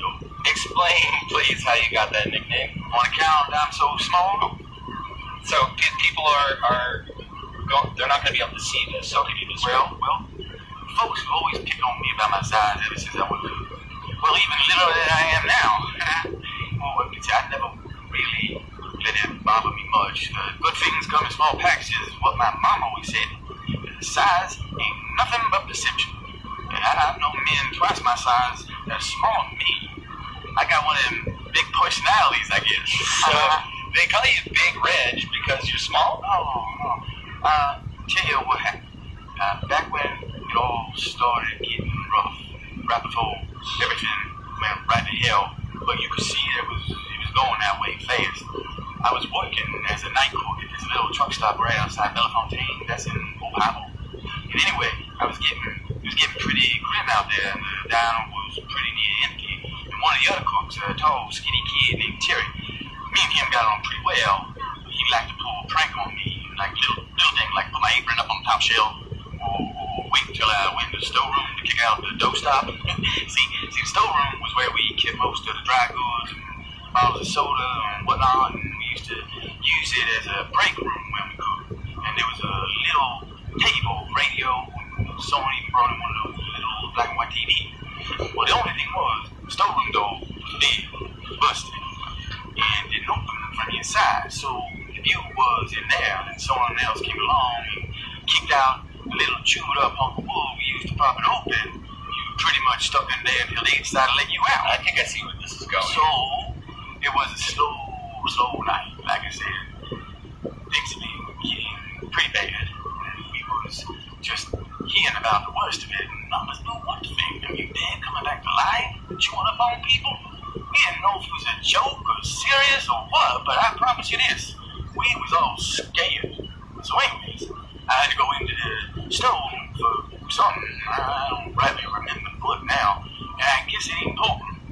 And Terry, well, he was kind of scared. He noticed that the mood was getting low, and Terry hated that. He'd do anything to make folks laugh. So when I went in, he snuck over. Before I could turn around, he kicks out the little nubbly of wood. Oh, man, was I so... I mean, I liked the guy, but things was tense, and I wasn't in a mood to play his little big game to let me out of the storeroom. So I'm cussing and banging on the door, and I can hear him on the other side just laughing.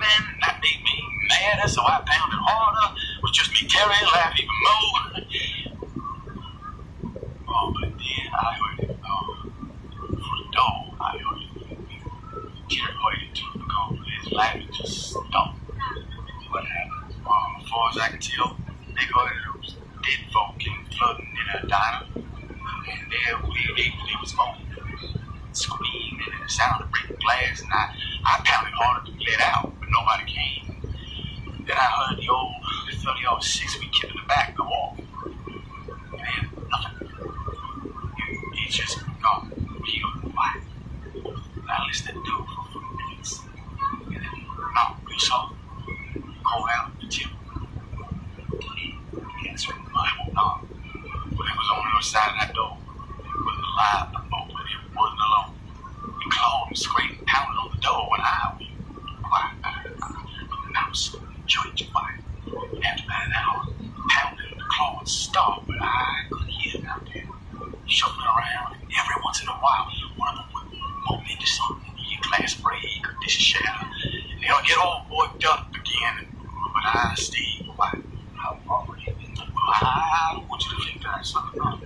I mean, out on food I could eat, and all the water and booze I could drink, and TV and radio for company. But not that they lasted long. Power went out about a weekend, never came back on. About 2 weeks in my eyes, so adjusted to dark, I could almost read labels on the foods. You sat alone in the dark for 3 weeks, give or take. And I woke up one night about 9 p.m. I knew it was 9 because my watch still worked, and I could see the glowing hands. Well, there was a new sound outside. It was getting louder. Someone was trying to get in. I didn't know what to do. I didn't know what to do. He figured out how to use a doorknob or whatever. They were finally chewing their way in. All I knew was I wasn't going down without no fight. I grabbed the 2 biggest cast iron pans we had, and I crouched by the door. And when it opened, zombies can't open the door. No, they can't. But hey, you just big fella over there, the muscles and those long white tattoo. He can. The caravan found you. They were starving and checking every place they could for supplies. By then, zombies had all cleared out or wandered off, so it was pretty safe. He opened that door, and I jumped out screaming like a demon and swam my pants at a big melon head. What happened? Well, I caught it right above the ear with water. I think it smelled good. But Mikey's a big guy, and he kicked me right in the chest and threw me back in the room, and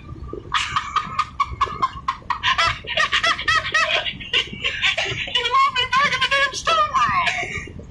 So like I say, I clocked it good, so he goes yelping back to the group. And they're all looking on, and I guess because it was dark and he's so big, he just assumed that I was too. So he tell them all that there's this 7-foot-tall giant man back there screaming and throwing pans. Me, 7-foot-tall.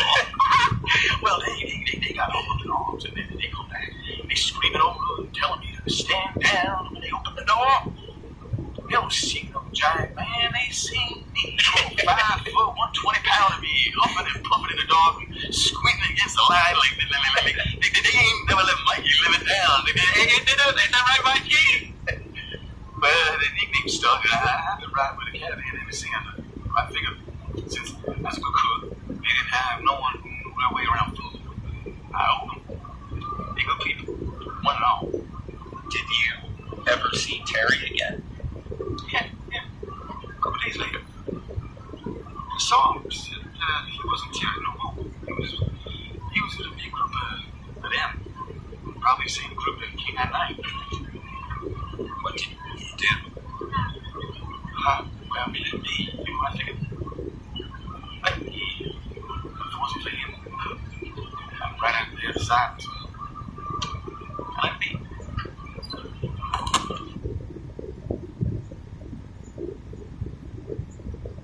While not everyone is dealing well with the aftermath of the fall of civilization as we know it, some people, and I'm going to believe this, were ready for the undead. Me, I can't even fathom how you could live a normal life waiting for something like this.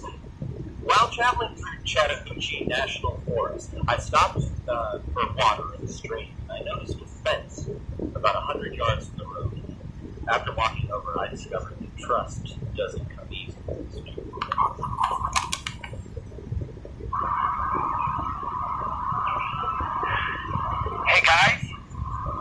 Hey guys, I don't want any trouble. You can put down the guns. I'm just a traveler. I'm sorry, I can't hear you. What?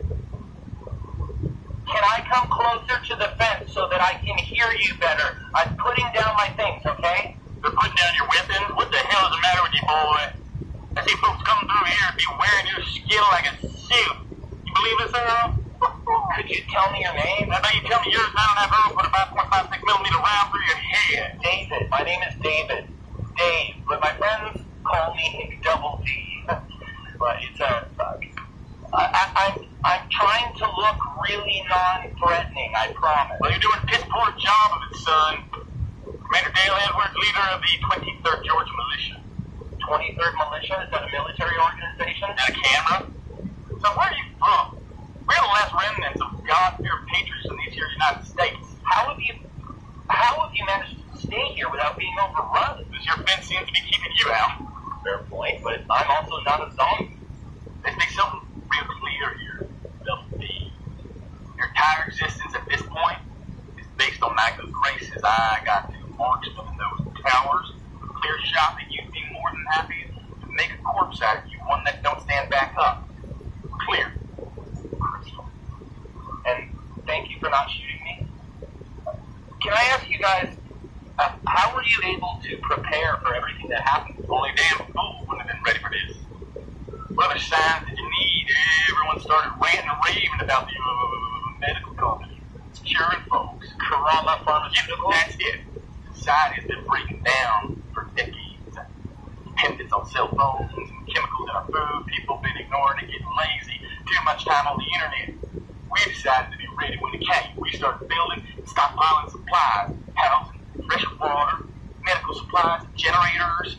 Hell, Earl here has the whole Dukes of Hazzard series on DVD, the good ones too, Blu-ray. So, you're safe here, but aren't you worried that you'll be attacked? I think anyone getting within 25 meters of my perimeter needs to be worried now.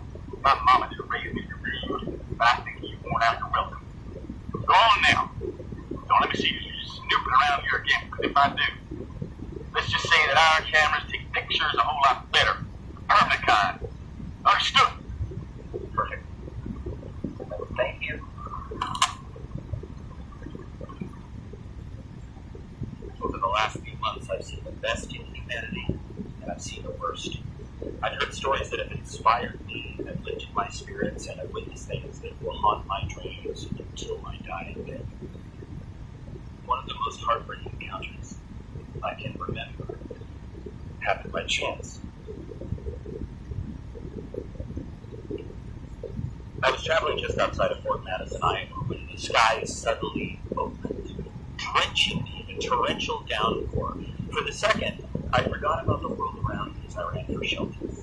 There was no worry of a zombie attack or fear of other survivors, just a cold, instinctual need to get out of the soaking rain. Forcing my way into what I thought was an abandoned fast food restaurant, I was so happy to get out of the storm that I didn't notice the loaded pistol aimed at my head until its owner cocked back the hammer. It was a girl. I guessed about 16. She ordered me back outside, motioning to the doorway with the gun. It took me a few minutes of persuading and, a few candy bars from my supplies to convince her that I wasn't a threat, and to let me stay at least until the rain passed.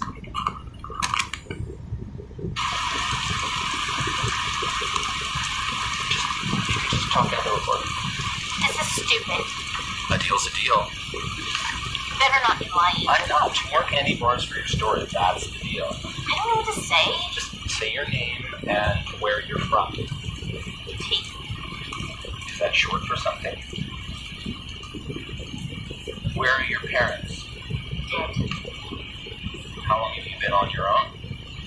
Look, I don't want to do this, okay? Talk to me. Talk to anyone. Why? Because you're all monsters. What do you mean?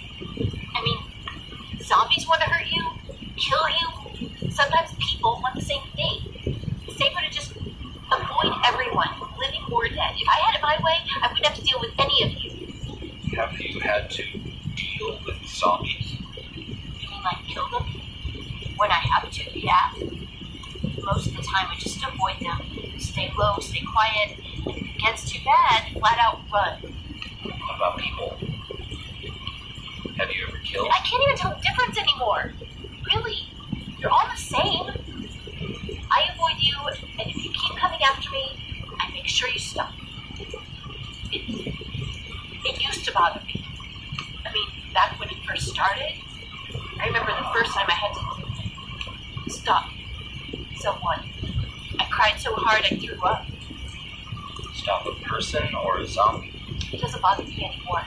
It used to, but it doesn't. Not anymore. When is the last time that you spoke with another living person?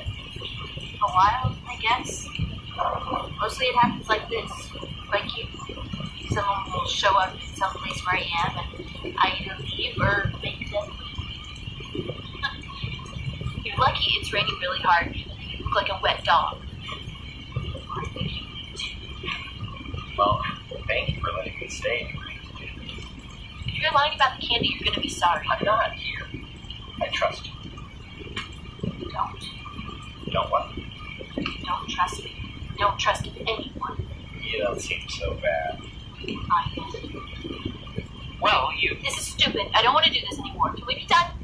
I want to be done, okay? Okay. You just stay on your side, and I'll stay on mine. Please don't make me... Just stay over there, okay? Don't worry. Good. You done? One more question. What? How old are you? Why? For the record. It's for the record. What month is it? September, I think. Oh. 12. Still 12.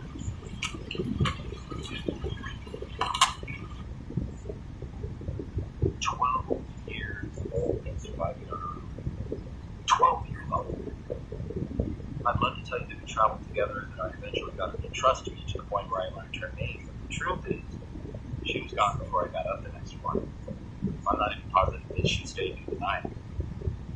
Whatever distrust she had overwhelmed her, but I never saw her again. I'm positive she's still out there, though, that she's still alive. I just hope that she's finally found someone that isn't a monster.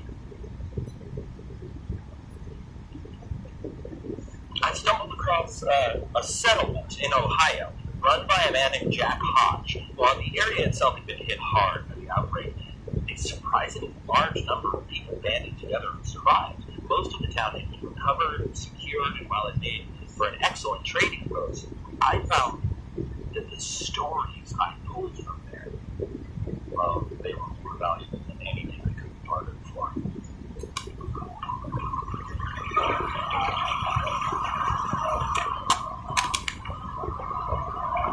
Please state your name and age for the record, whenever you're ready.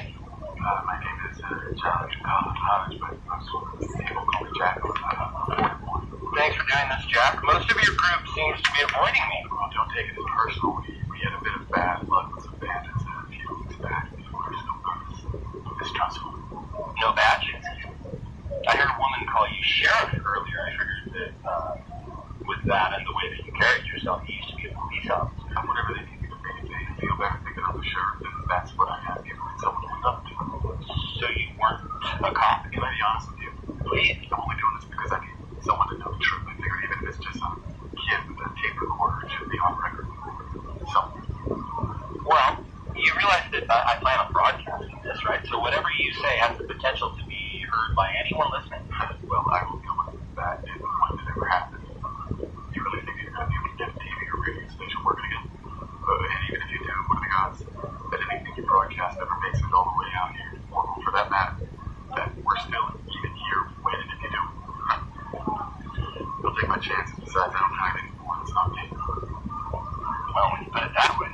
You asked if I was a cop? I'm guessing you weren't. Just the opposite.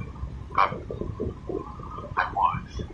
Criminal was for what I was before I could change. Most people blame the parents or abuse or make up reasons as to why they were really the victim. When the truth is, they were just bad. That was me. I was a small kind of crook, big time drunk, and I took what I wanted when I wanted it. If someone got my way, I heard. So what changed? Well, I guess. I got caught with a stolen car from 2 towns over to a place called Yellow Springs. The police station was an old bank that they had converted, so the cells were actually right in the vault. They booked me. I weren't going to let me go, so I settled in to do a few cases both were locked up before it ended up at one of the larger state places. First day was normal enough, I guess. I got my 3 squares, a private cell, and there wasn't much of a crime around there. The sheriff was even nice enough to turn the TV in my direction so that I could watch those idiots trying to sing a song on American Idol. Late that night, though, everything went nuts. The phone started ringing right off the hook. The sheriff answered about 2 dozen calls in the span of a few minutes, and even from my cell, I could hear gunshots outside. It was the start of the outbreak then. I didn't know that then. I just figured that there was some sort of public event that folks could have had some small fair or something like that. That place felt right for that kind of thing. Did the sheriff come back? No, not the first day, not the second. You ever been in a jail cell with no one around? I can't say I have. I can't explain to you how honestly frightening it is when you're in a cell. If somebody has the responsibility, they have to watch over you. They have to make sure that you're not getting in trouble. They have to feed you. By the end of the second day, my throat was sore from screaming out for someone, anyone to come get me. I was hungry, and the only water I had to drink came from, well, get the picture, box cell. But the sheriff did come back. Oh, yeah. He came back all right. About halfway through day 3, I had found my voice again. Desperation had me screaming like a lunatic and rattling the bars like a pissed off monkey in a cage. Well, I guess my racket was enough to finally draw someone's attention because the sheriff, or rather, well, he had come and heard me. He was infected. That was my first time seeing one close up. At first, I thought it was a prank. My mother was hitting the camera and scared, straight type of shows. I was mad. I just started screaming at him, swearing. But as he came closer, I could tell that it wasn't a joke. That my screaming went from angry to scared out of my goddamn mind. Here was this thing, bloody, dirty, stinking to high heaven, and it was trying to grab me through the bars. Well, those cells aren't that big, but I had plenty of room to pull back out of its reach. What did you do? Man to man. Man to man. I pissed my pants. I could blame the fact that I was so worried off order that I had to drink a toilet water for 2 days straight. But the truth of the matter was, I was scared. I never felt that before that moment. True, honest to God, fear. I guess I must have passed out because after a bit I feel something tugging at my ship was on me, and it was almost on top of me. But you were locked in the cell. The funny thing about prison bars, they're only there to stop the living, but the dead. The sheriff had managed to squeeze himself between the bars, heading off. Whatever force it took, reaching and clawing at me, and pushed his head right up and out, so that his eyes had popped to the sides like a big fish. He must have crushed his skull into a million pieces, and once his head was in, the rest of it was slowly following. Jesus Christ. Yeah. Those were my words, too. Exactly. I panicked, and I started kicking like the devil himself were after me, and well, whatever that thing had done to his head to get in must have made it all soft, because about 3 good kicks in the heel of my shoe came to the top of its skull like it was a melon. It had stopped moving.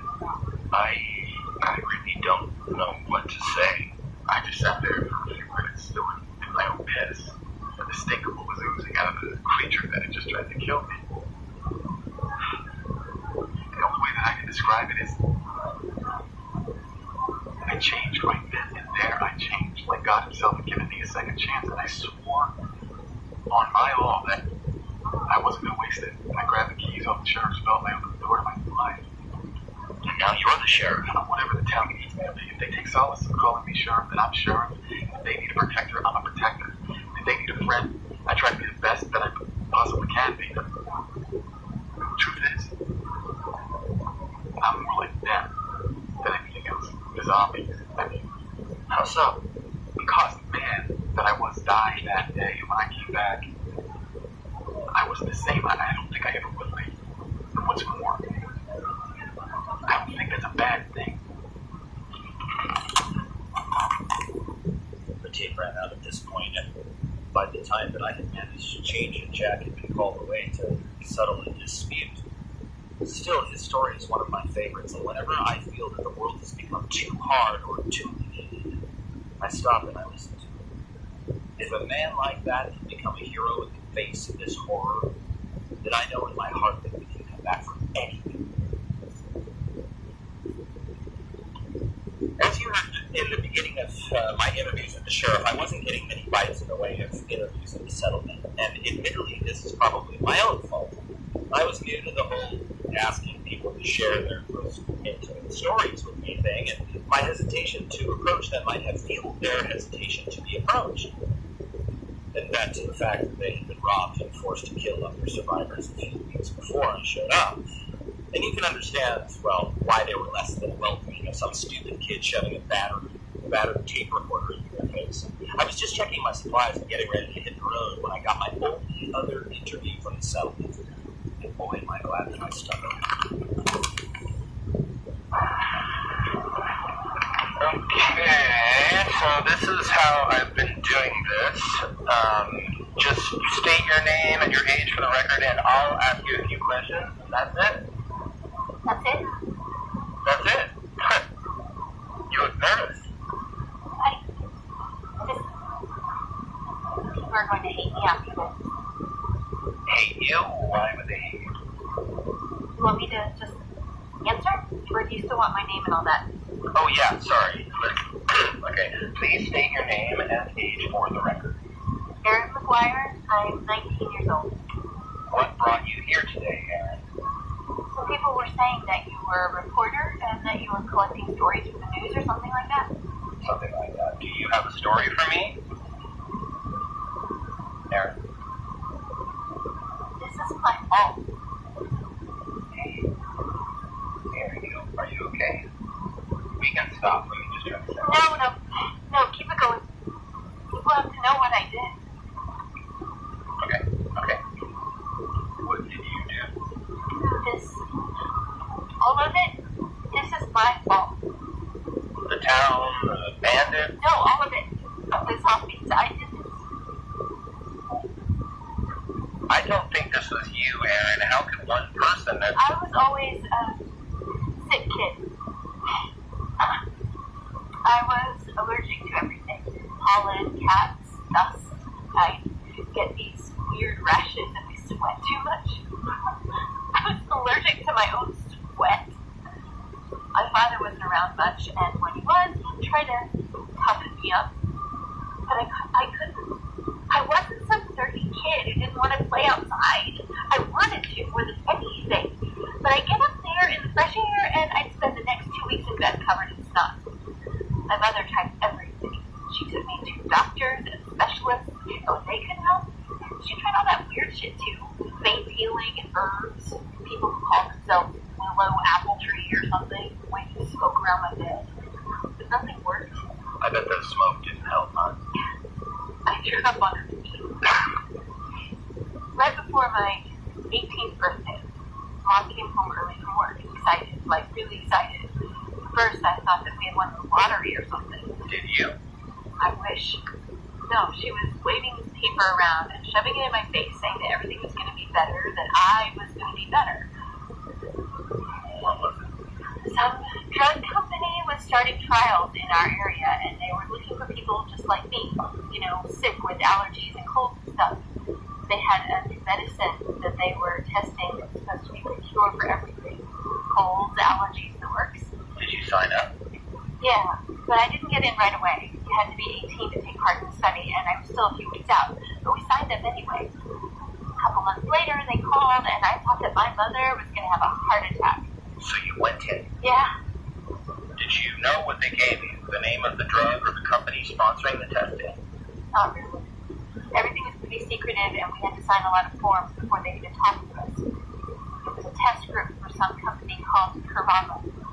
They said that we might not even get the medicine, and that we could just end up taking sugar pills for a couple of weeks. Well, that's how they do most testing, actual test groups and control groups. I wasn't in the control group. There's no real way to be sure of that. Oh, I'm sure.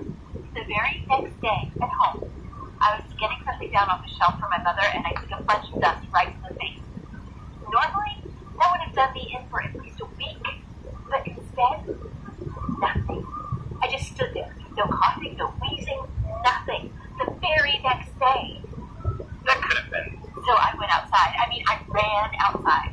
Stuck my face right in the grass and breathed it because I could. Nothing. No itching, stuffy nose, just the smell of fresh cut grass. Smell amazing. So you were cured? Yeah. Everything was just gone. Everything. I threw out my inhaler, stopped taking my antihistamines and started jogging. Me. Jogging. That sounds amazing, but I don't understand. How are you responsible for all of this? A couple of weeks later, I was coming back to the jog, and I felt great. I was sweating and puffing, but in a good, healthy way. I grabbed a bottle of water and stood there in the kitchen catching my breath when I noticed something on the TV. Something to do with medical testing and the company that we had signed up with. They were being investigated and all trials were being stopped. Whatever they were giving me that was making me healthy was making other people sick. Sick? How? I don't know. I started looking online, not because I was worried that I'd get sick, but because I didn't want them to take my pills. I was finally healthy.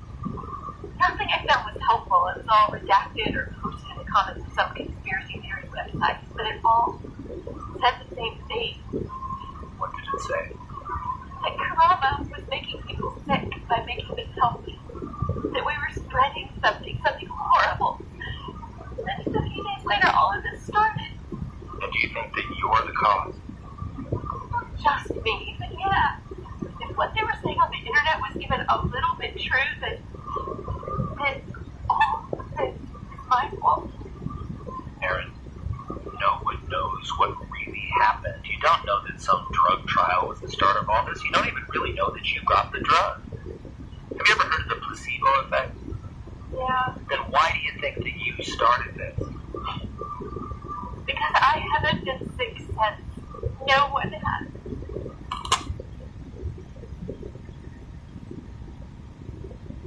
I stopped the interview there because Aaron was pretty much inconsolable from that point.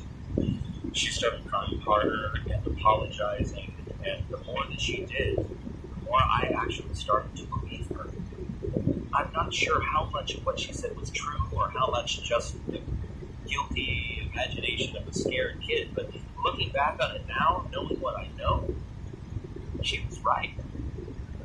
I haven't been sick since this all started. None of us have.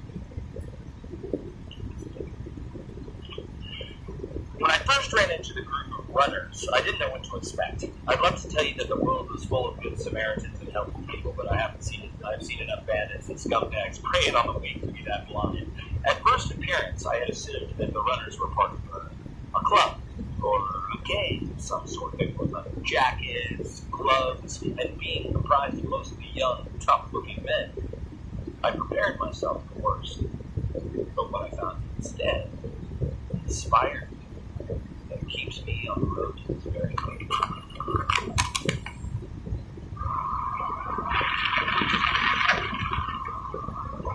Damn it.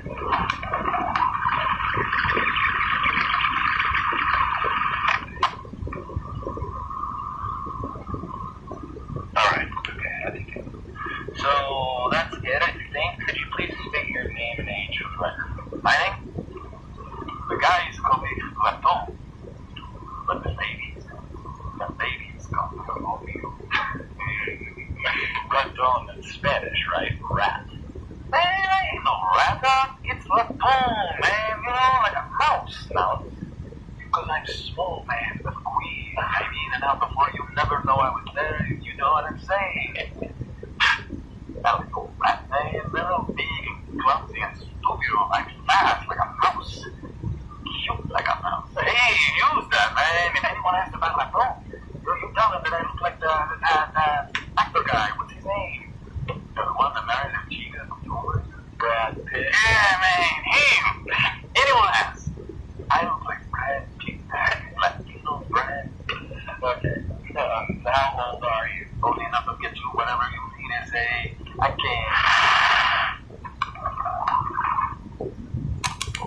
Like a one of those, man. Why do you still use that piece of yellow? I don't need a one over date. Yeah, it's been through hell. Man, go for my girl tag. She'll hook you up. She would like that, man. Just tell her that my phone says to give you whatever you want. Yeah, but I don't have anything to trade with her. That's right. I got you, man. You gotta be doing what you do with that big breathing all the time, right? How you gonna provide your service? My service? That's what you do, right? The doctor I guess, but I'm not sure that I'd call it service. Hey, you don't even know. Look at you walking around out there alone. And for what? They tell people how it is. Read stories, or, get them talking, get their mind of all that it is. That's a service, man. You're one of us. Hey, you're a runner. We're like the words. A runner? Is that what you are? Oh, yeah. All of us. We're runners, man. That's what we do.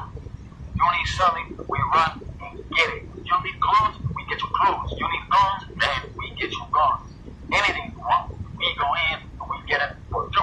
Go in? Man, the city, the big towns and stuff where it's always a big man. Nobody goes to the city for moving dangerous. Shame too, because there's a lot of good stuff still out there, man. Just rotten. How do people pay you? Any way they can, man. And if they can't, then they can't. And then you find the next guy who can. What? Oh, man, no. It ain't like that. We ain't monsters. You can't pay us, but you still get what you need, man. Everybody does it for free. For free, man. That's what we do. We provide a service. Look, there ain't a lot of people left, I mean, living people is rough out there, man. So if we can help make it a little easier for you, why wouldn't we? Yeah, people pay when they can, but it ain't about the pay. It's about, being human. So it's not about the money. Money? Man, what good is money? Money don't fill your belly. Money don't keep our trucks running so we can go in and get what people need. No, man. It ain't about the money. If people pay us, it's food or fuel or, sometimes the ladies are especially thankful. Yes, the rock stars of the new world, man. People see us coming and they flip, man. They lose their goddamn minds because they know when we show up, things are going to get a little bit better, a little slower. So, the cities, are they as bad as everyone says? Oh, worse, man, worse. Imagine as many zombies as you can. Imagine as many that can fit into your brain, man. Imagine that. If they tighten by like 1 million, that's the cities. How do you do it? Quickly. That's how. We are in and we are out, man. We do not hang around. Bam, we're in. Bam, we pop a couple of babies down the street. Bam, we get what we went in for and we leave. Those things can stick around, man. We go down. Whoa, babies. Man, you should see your face. Oh, Blanco. Man, you are white. Like white. I'm not sure I understand. I don't mean real babies, man. I mean, okay, well, we have this school, right? Figured it'd be a good place for like books and paper and stuff like that. You'd be surprised how many people want books now that there ain't no DVDs or computers or no more. So we hit up this school and we find like babies, tons of them. The kind that you used to get in like health class to teach you not to have sex or something. Jesus, okay, yeah. Anyways, trip over there. We call it trip because he trips over one of these babies and just starts crying loud. We don't need that, man. Not when we're like trying to be all discreet and whatnot, get in and get out. So Trip panics. Throws it out the window, and 10 seconds later, 20 seconds tops, there's like 100 zombies down there on this thing, and they're just going loco, tearing at it, at each other, cleaned out the whole school because of the dog. Oh, man, people don't know when to cry. I don't know what it is. I ain't no science guy or anything, but there's just something about a baby crying that really works them up, gets them going. It took us a while to figure it out, but once we did, technique them up a bit, made them even louder, and now, when we find a place we want to get, we just throw a baby a couple of streets away, wait a minute, go in, and everything is just empty, man. Amazing. You want to hear something messed up? Yeah. Okay, like a month ago, we was in this little town, like I said, helping out like we do. And they were good people and everything. But you know what they did? They had babies there, man, like real ones. You don't see that a lot anymore. Anyways, these babies, they were quiet. Like, too quiet. Do you know what they did? They cut their throats, man. They killed them. No. They didn't do it to kill them, but to keep them quiet. See? These people, they figured out what we figured out in that school, that zombies go nuts over babies crying. So they took the vocal cords so that they couldn't cry. How messed up is that, man? I mean, how are you gonna do that to a baby? Well, the most. Oh, I got it. Hey, man, get out of here with that thing. Go see Terry. She will hook you up. You tell her I said to hook you up. Thank you for this, Raton. No, man, thank you. You keep doing your service. We'll do ours. That's the only way the world's gonna get right here, right? Right. You son of a... What I'm about to play for you next wasn't intentionally recorded.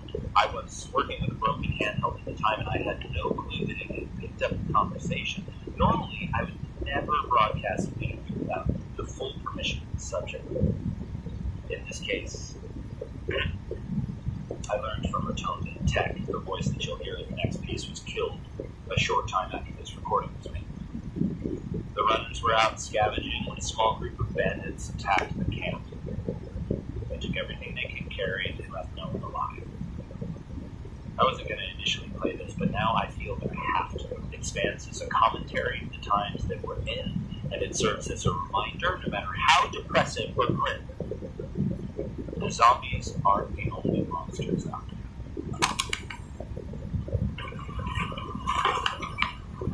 Hey! Hey. You Tech? Yeah, who are you? Dave, Raton said to come and see you. You the reporter? Is that what they're calling it? Yeah, they're big on nicknames here. I picked up on that. What did you need? I don't suppose that you have any digital recorders or batteries laying around. Wow. You need someone to death with this thing? She's certainly well. Be nice. I don't have anything that still uses tape, but I got a few recorders. Take what you want. As for batteries, I have some, but you should take this with you. Camping charger. You have to wind it forever, but it should keep you from running out of juice. Take these rechargeable too. They'll last longer than the normal ones. Wow, thank you. You guys really do have it everything. Need it, they get it. That's what they say. So you're not a runner? Me? Hell no, I'm just a tech. Personally, I think they're stupid as hell for going into the cities for this stuff, but hey, who am I to judge, you know? Everyone needs a purpose, I guess. And if that's what keeps them going, all the power to them. And your purpose is tech? Yeah, that's how I got the deal.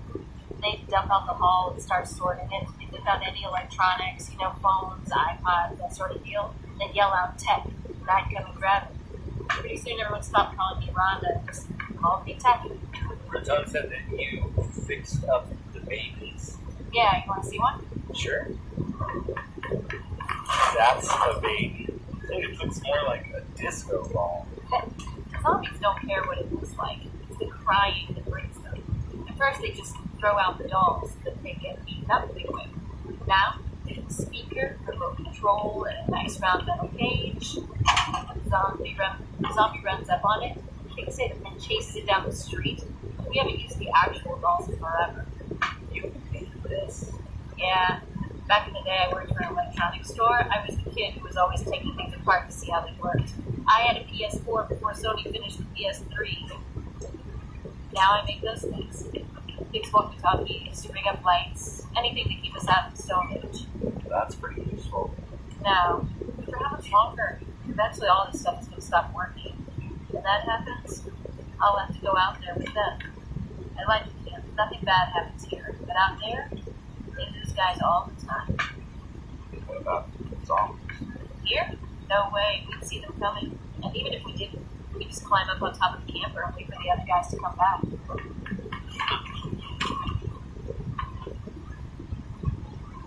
Well, thank you for all this stuff, Tech. I gotta say, you're a lifesaver, whether you know it or not. Yeah, no problem. Good luck on your reporting. I hope you figure this whole mess out. Do you mind if I keep an old recorder? That's all my stuff. No, keep it. I've got dozens. Oh, well, thanks again. Stay safe. In Nashville, I came across a decked-out luxury camper. Oh, man. There was a guy driving it who was really trying to make the best out of a bad situation. He had been driving from town to town, leaving every bank and jewelry store that he came across, and had amassed a hoard of riches large enough to put every pirate from history to shame. this day, I have never seen that much cash or jewelry in one place. Thanks again for the ride and agreeing to do this. So you think this is going to make you famous?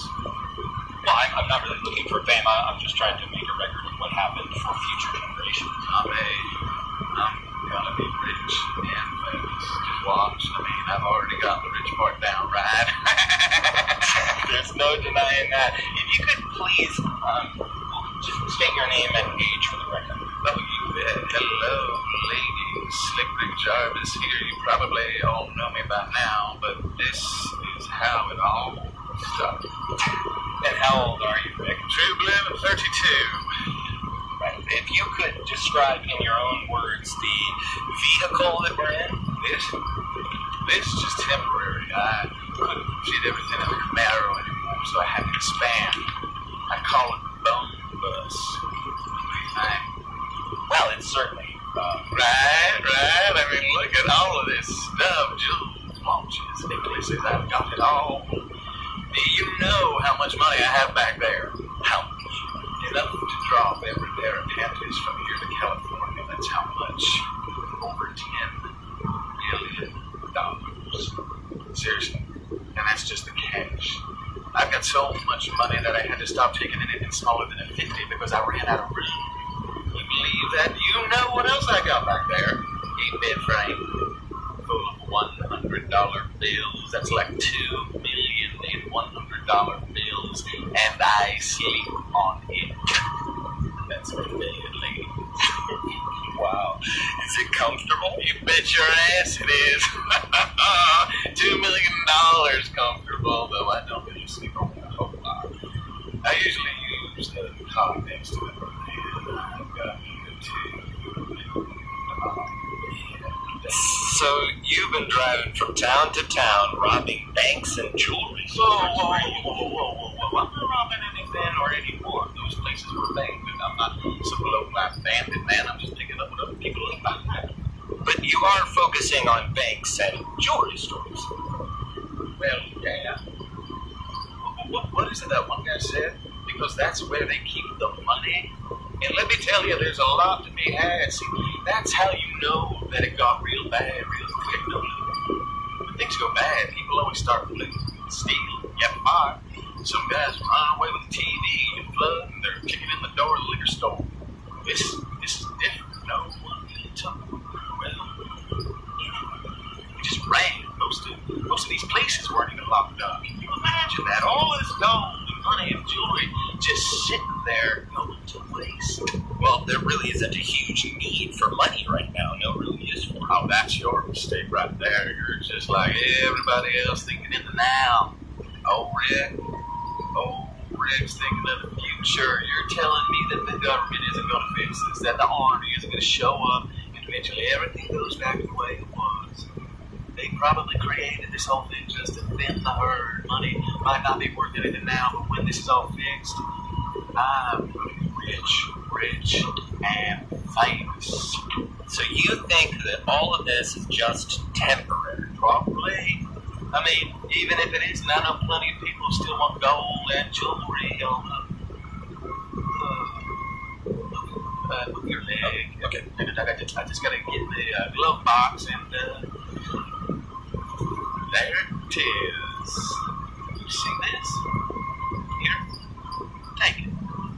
It's a necklace. A diamond necklace. Look at the price tag. Seriously, look. Wow. $18,000. You're holding $18,000 in your hand right there. And you know what? I met this asshat back in Nashville, real hoarder type. He had all these guns and all this food. So I tried trading for something. You know what he wanted to give me for this money? A sandwich. A goddamn sandwich. $18,000 of gold and jewels, and this guy thinks I'm going to trade for PBJ? I mean, where the hell are people's priorities, man? Do you want this back in the glove box? You know what? You hold on to it. Call it a gift. I got 100 of them. This way you have something to show people once it's all over, you know? So that they believe you. Thank you. No problem. problem, Tom? Hey, you happen to have any badge? I rode with Rick for a few more hours, but the remainder of the conversation turned to sex and all of the things that he was going to do when this world was fixed. I traded him the last of my protein bars for a real gold Rolex. Not because I wanted it, but because I felt kind of bad about it. Ironically enough, I ended up trading for a sandwich a couple of days later, and to be honest, it was absolutely worth it.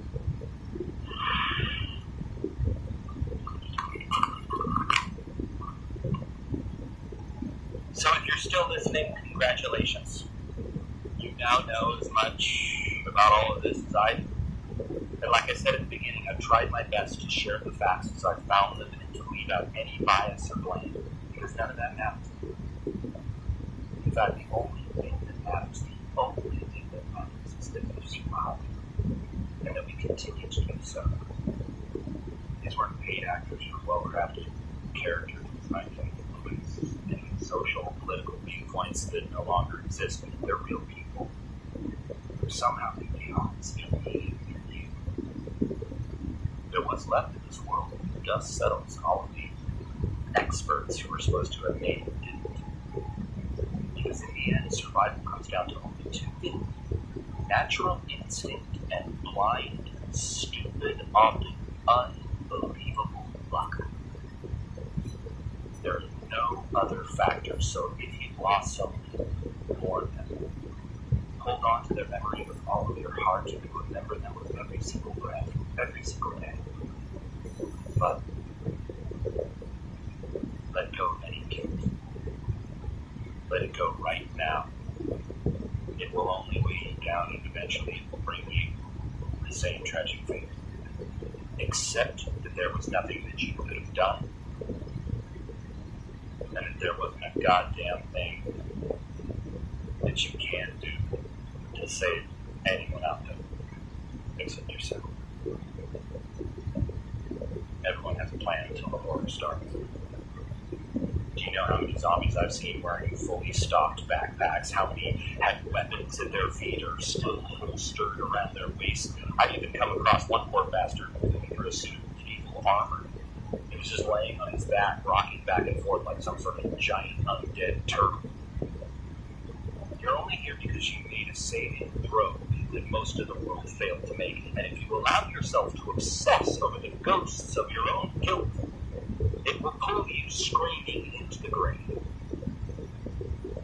Now, that being said, this message will be set to repeat every 6 hours. So if this is your first time hearing it, or more likely our first time attempting to share it, we encourage you to check back in just once in a while.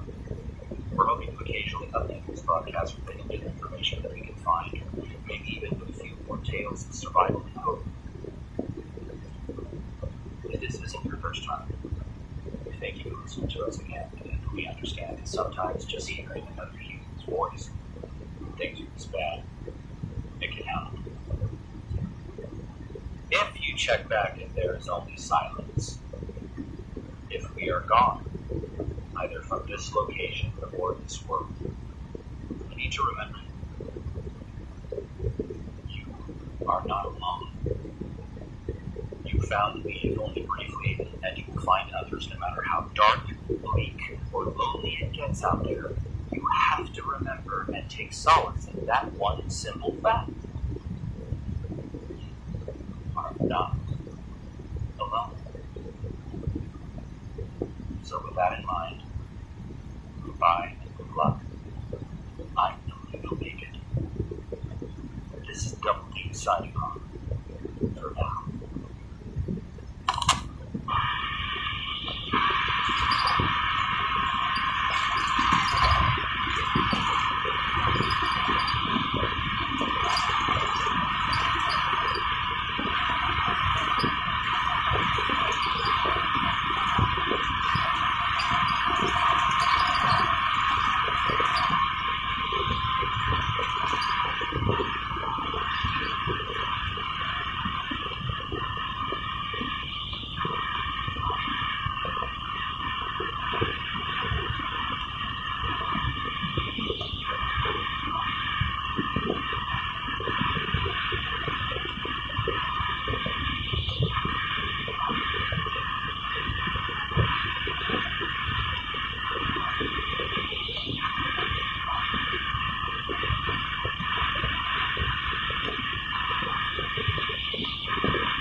are coming in now, and we're going to turn to newsman Robert Johns for this report from Doctors Hospital. Doctors Hospital is within the area affected by the widespread power blackout in Peoria tonight.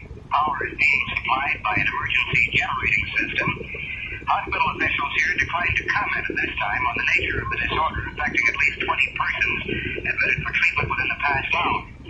Speaking off the record, one doctor told me that all of those admitted were unconscious and had encountered difficulty in breathing. There is speculation that the infection may be bacterial in origin or possibly the result of food poisoning. The driver for the Pace Ambulance Company told me that he had responded to emergency calls from several households and one restaurant within the power blackout area. At this time, there is little... Just a moment. All of the lights are just on here at Doctors Hospital. And they were totally dim. They've been blocking slightly. There's a lot of lights now that I can feel vibration of the floor. It's difficult at this time to say exactly what might be... Robert Johns was the latest report we have on the blackout north of the city and in the northern portion of the city too. A spokesman for the Peoria Electric Company says nearly all of the city is now without any electric service whatsoever. Milton Kramer says transformers at a power substation near the waterworks shorted out in a violent fiery explosion about 40 minutes ago. City police report power lines fell on two automobiles in the 100 block of War Memorial Drive, and at least two persons were reportedly electrocuted. Motorists urged to avoid War Memorial Drive in the area there at the foot of McCluggage Bridge. That's the latest we have on the situation. We'll keep you informed, of course. Stay tuned to this station. We return to music now on Kaleidoscope.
Falling power lines.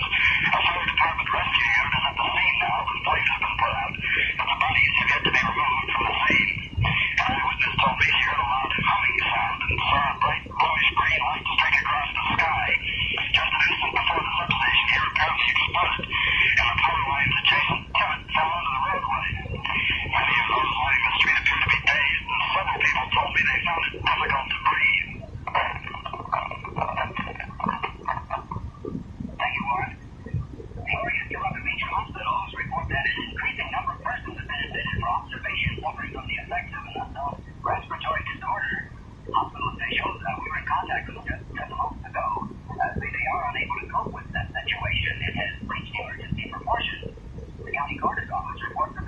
several youngsters had Halloween costumes been discovered in residential areas around the city.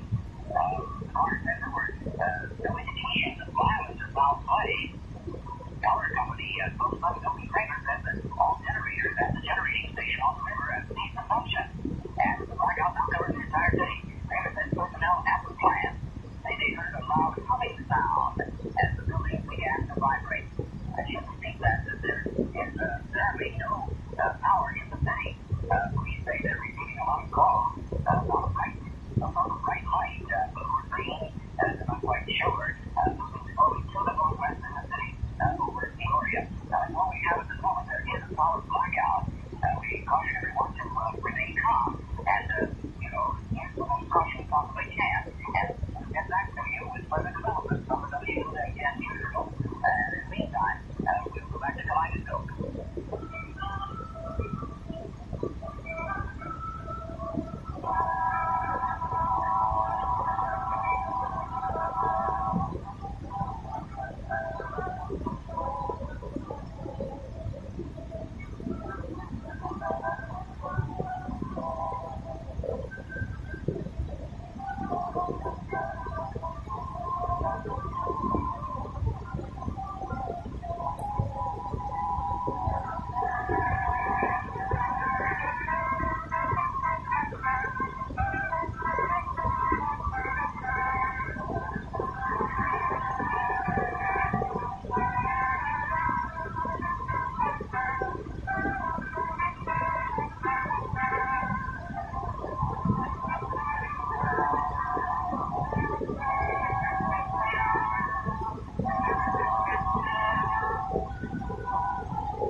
I just can't believe such a horrid thing could happen in the same building.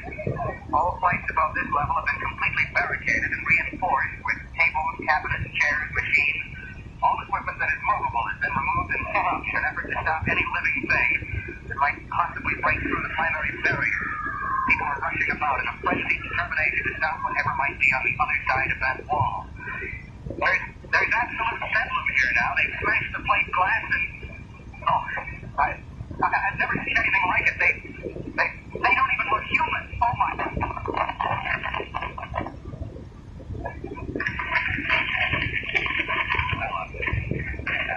I'm sorry about that. We seem to run into some sort of difficulty in that remote connection with newsman Robert Johns at Doctor's Hospital. While our engineer tries to reestablish contact, which we'll do just as quickly as possible, we have this report from another reporter in town that the mayor has left his home to go to his office at City Hall. Ed Morgan filed this live report. We've sent the mayor to issue a statement momentarily regarding the now well-known state of emergency. I've received reports that the mayor has been in contact with the governor, but no one seems to know what's going on absolutely. But it's been rumored the mayor will declare an official state of emergency within the hour. It's also rumored that he will ask for assistance from the National Guard. But until his speech is made available to the news media, all of this remains highly speculative. The mayor has just come down the normal staircase here at City Hall from the 6th floor office. He's now approaching reporters. Along with the mayor are several other aldermen and other city officials.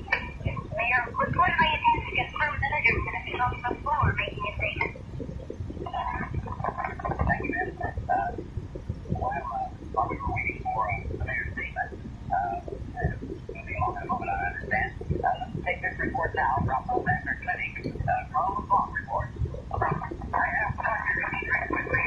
Doctor, has any progress been made in finding a cure? They have succeeded in isolating the bacteria, and since that time they've been trying to find something to destroy or even arrest the bacterial process. But unfortunately, we have been unable to even stop its smears or reproductive process. It has this organism that is destroying the red cells, the bone marrow, where it cells divide. This process continues quite rapidly, and each cell can reproduce and equal in approximately 90 seconds. Of course, the body manufactures red blood cells in the bone marrow. Since the bacteria destroys the marrow, the body cannot produce these oxygen-carrying cells. Now, without the cells to carry oxygen to the body, unconsciousness results shortly after infection, and with it, the brain damage follows. Then, doctor, oxygen tanks are not affected. The oxygen can get into the lungs, but they exhale because no red blood cells passes the oxygen along. We haven't been able to explain this.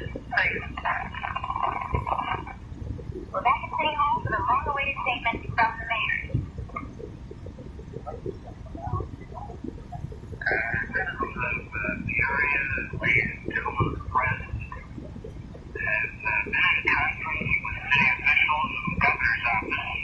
I won't try to cover things up or give full scope. We're confronted with a situation totally beyond our immediate control.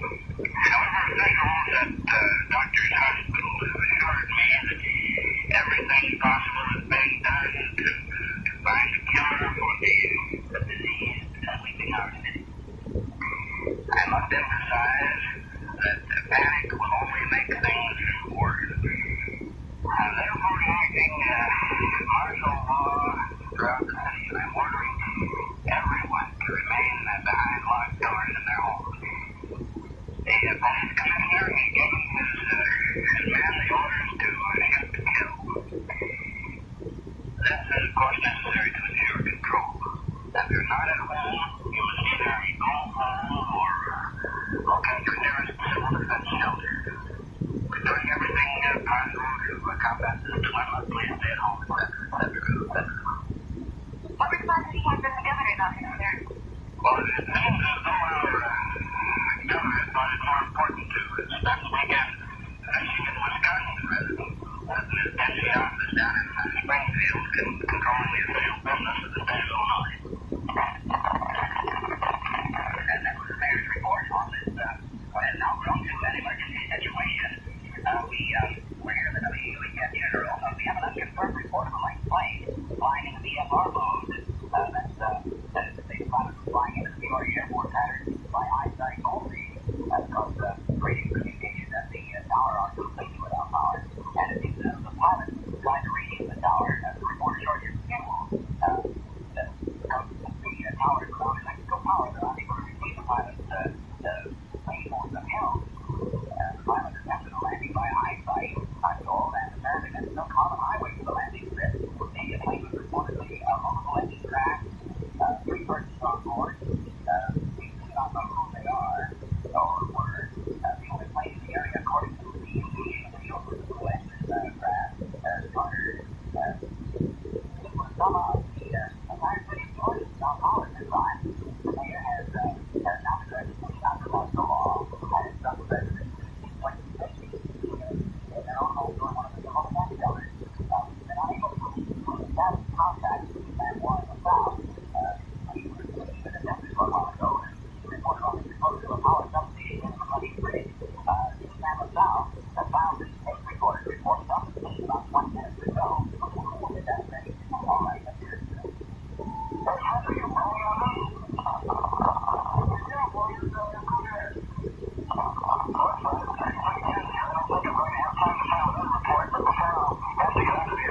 He said he was the standard answer as the condition of the area in general.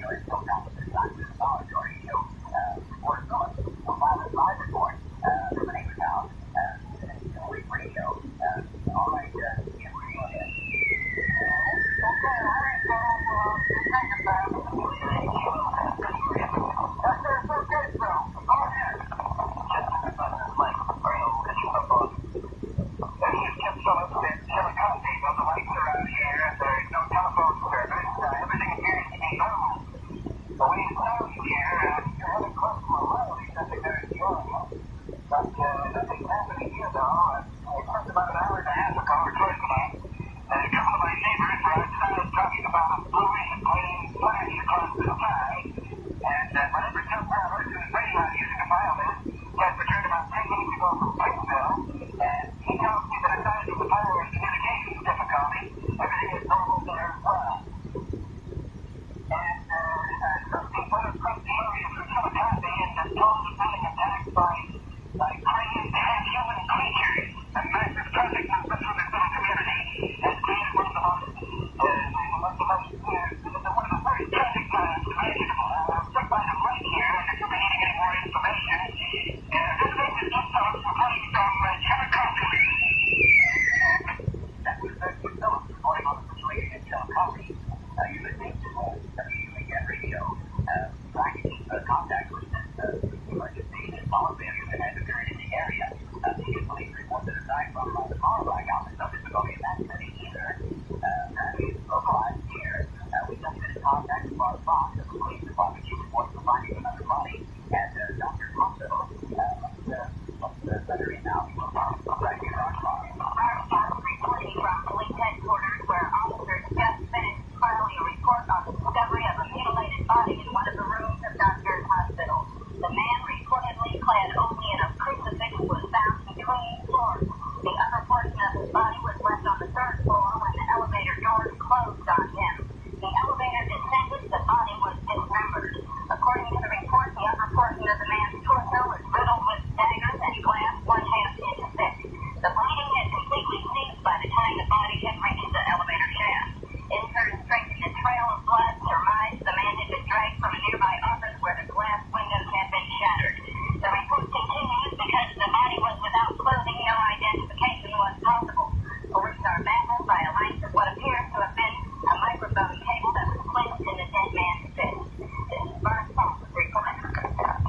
Ladies and gentlemen, the panic seems to have touched our city. All of you who are listening, please be calm under the situation. Every month we have hundreds of people, maybe even thousands, running wildly through the streets in a kind of crazy frenzy. We have here numerous reports of fires, 300 deaths, and everyone stay home tonight.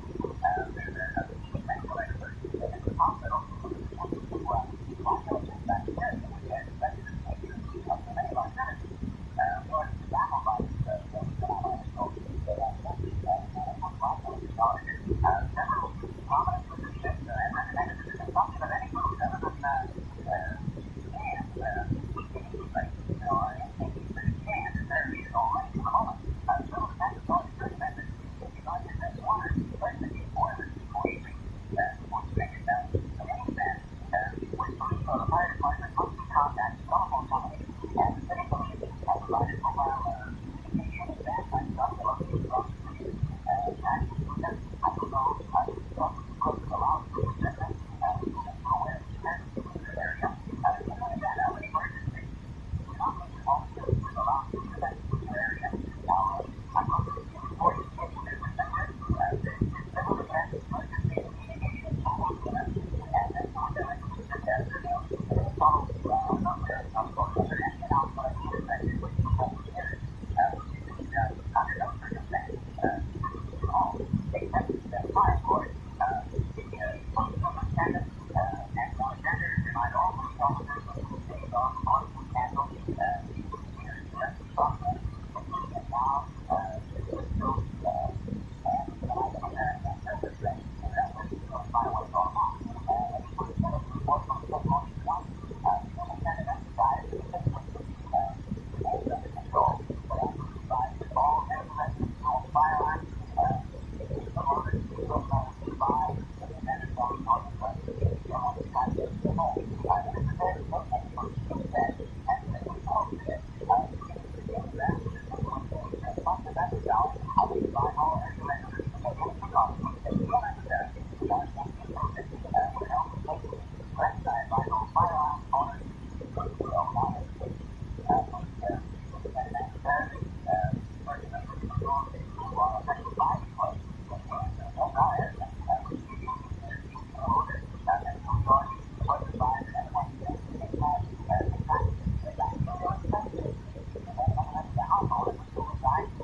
contact as far as fire at the police department. I'll get everyone to be as calm as they possibly can. Any contact with sources of information. That's the drive report. The items in the phone drive entered at a hotel in the heart of downtown Peoria where three residents had knocked the window. One woman was being literally pushed down the balcony from the brick walls of the structure and the ringing to the windows on the 13th floor. Identification makes that stand impossible because the money has been violated by the mob going through the street. Police say that anyway, it does remain under control. I don't know exactly what you're thinking. Those women but that's the case all. Right now, at this time, we're in the station and we're on reporters, and I don't reckon to hear what's going on. I don't think I've been able to capture this information from a call for how much lives people who lives for something from people. The director of those women and one of the folks that has been destroyed. And we call it message from Dr. Donald Grant. And we call it message. I told Dr. Grant that I collected the thoughts of Dr. Grant and then thank you for this show there that this recording has not yet been heard by anyone on the staff. And so you and I are actually hearing it for the first time. And if you just be patient, we'll get it here. Understand, we don't repeat this. That's all.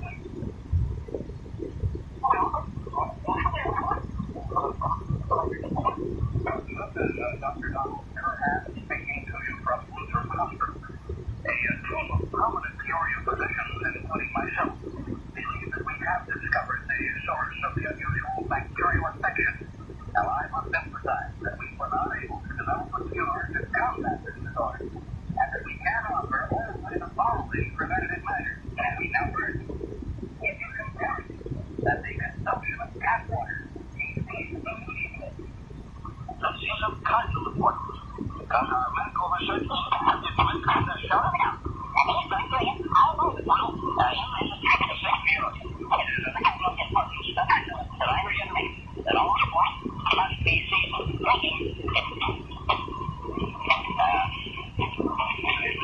are experiencing some sort of technical difficulty here. We'll have it rectified just as soon as we can and bring you the remainder of Dr. Turner's report. While Dr. Jones was speaking, I did manage to get into communication on a two-way radio here with Hypnosis in Chillicothe. He told me that the situation there remains as it was before, that apparently no one in that community has been affected by the plague, which has spread throughout Peoria. Coach says that a number of persons who earlier got out of the Peoria area, apparently victims of the disease. However, sufficient manpower was available in Chillicothe to subdue those affected and to maintain some sort of order. The police in Chillicothe has since set up roadblocks to prevent others from entering the town from Peoria. And in the case there, law enforcement officers have been given the shoot-to-kill order if that's necessary. Now again, we're going to have Dr. Donald Curran with a report that we played up a moment ago. Let's go right ahead. This is Dr. Donald Curran speaking to you from Lutheran Hospital. A team of prominent Peoria physicians, including myself, believe that we have discovered the source of the unusual bacterial infection. Now, I must emphasize that we were not able to develop a cure to combat this disorder, and that we can offer only the following preventative measures. Now, first, it is imperative that the consumption of tap water be ceased immediately. This is of vital importance because our medical research has demonstrated that shutting out any bacteria all over the world is a type of bacteria. It is of utmost importance that all support must be apparently the doctor used to record the report that was sent to us. It just wasn't really good. Now, we're going to attempt to bring you Dr. Curran's report later in this broadcast. Word has reached me now that reporter Jim Morgan is located in one of our mobile units of Peoria's Courthouse Square, where civil defense authorities have set up an emergency treatment center and a communication facility. So we'll take this report now, and Morgan gives it to us right from the station. Courthouse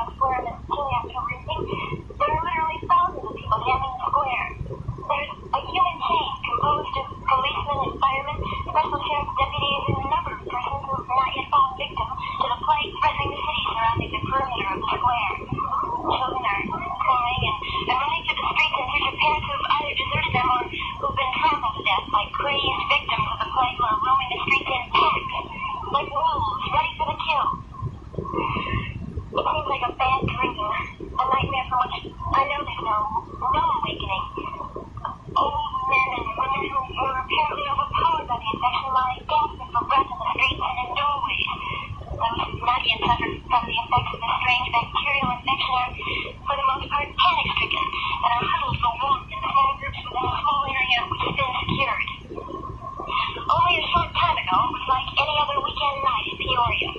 Suddenly, a bluish-green light streaked across the sky over the city, and since that time, there's been chaos and civil disorder of the greater magnitude imaginable. Speculation as to the cause of this night of terror runs rampant through the crowd here. Stories range from blaming a communist conspiracy to destroy population centers to tales of alien invasion from outer space. Who's to say what the truth might actually be?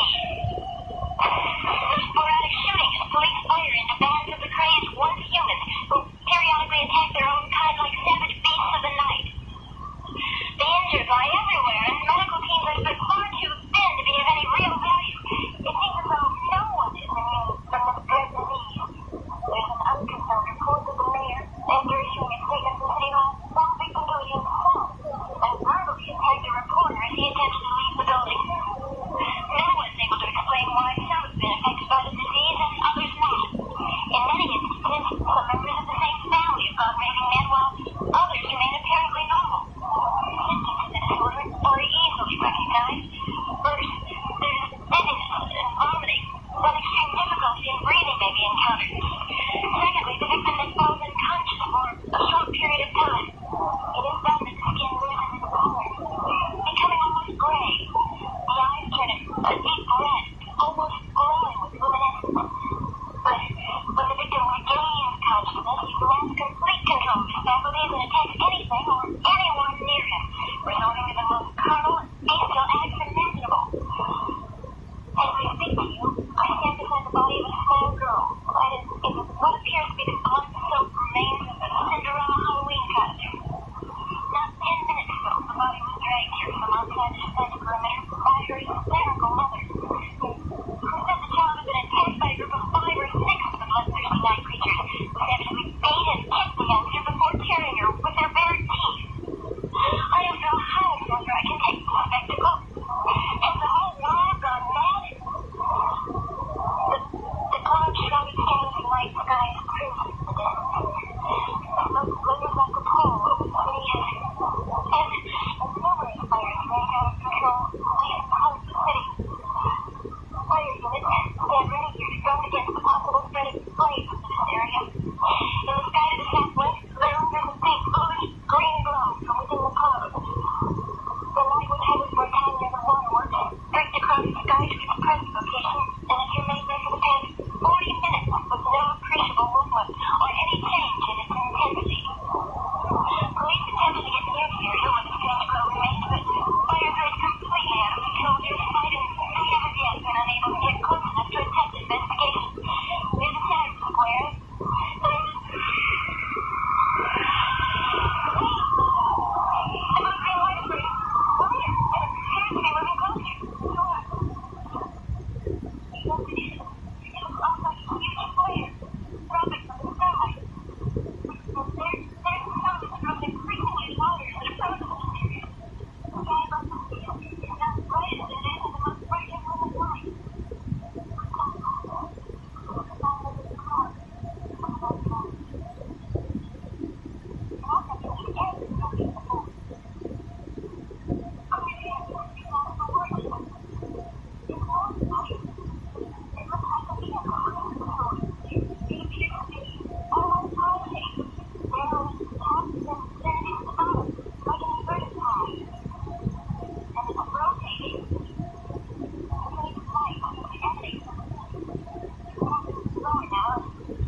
encountering a lot of difficulty receiving any signal tonight. As a matter of fact, you may be having difficulty receiving us. Several Peoria stations that are now on the air.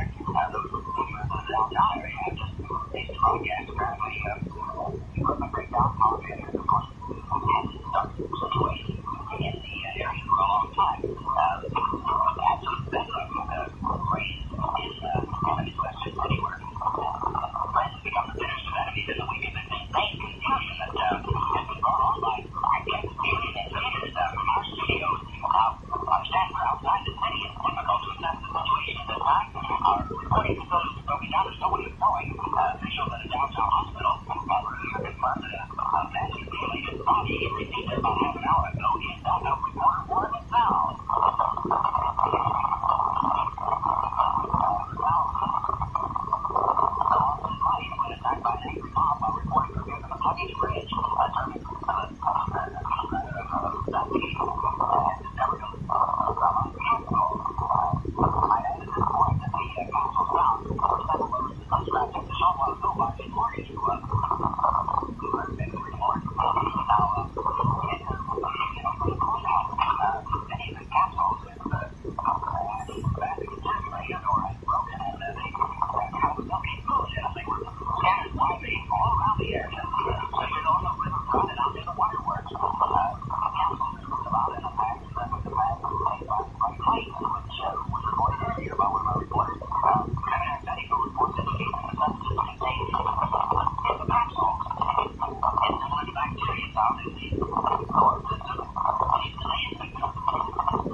be wrong there.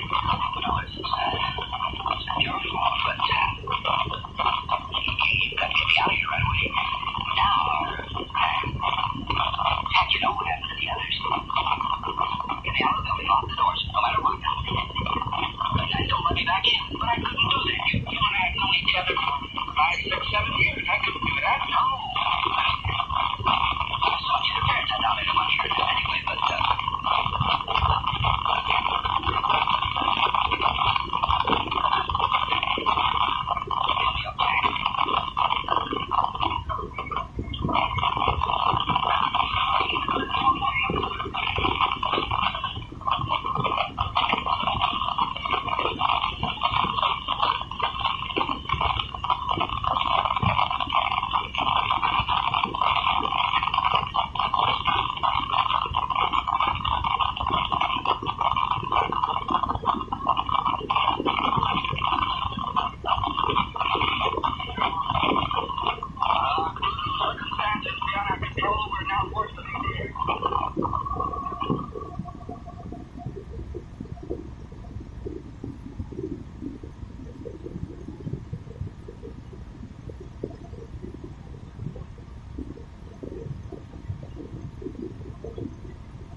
sounds like a video game.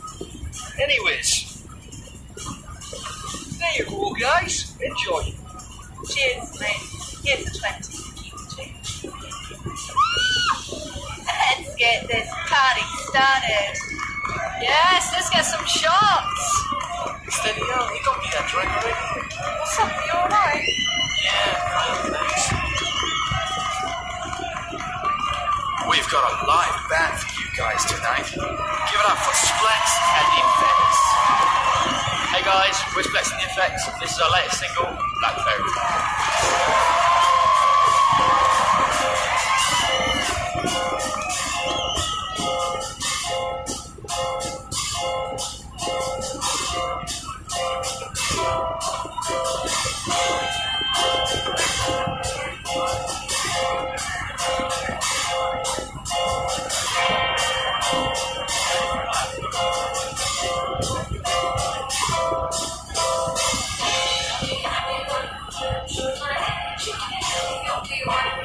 Inside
against the HQ. HQ receiving. Go ahead, Jenkins. I've lost my section. There was a crash. Cook and Lee's got caught in an explosion. Nearly got attacked and eaten by the infected. The last surviving squads. Noted. Continue with the mission. It's a suicide mission now. Is it possible? Sure, it'd be better to... Damn it, Jenkins, you have your orders. HQ out. Damn it! Come on, guys, this way. Don't shoot! What's going on, Ash? Whoa. Stop. Don't make me shoot. Ash, what's going on? Just calm down. We don't want any trouble. What's going on? All of you stop where you are. You. What, me? Yes, you. You talk. The rest of you, shut up. What? That's not fair. That was your last warning. Now, what are you doing? We were on a night out. Someone started attacking people in the club.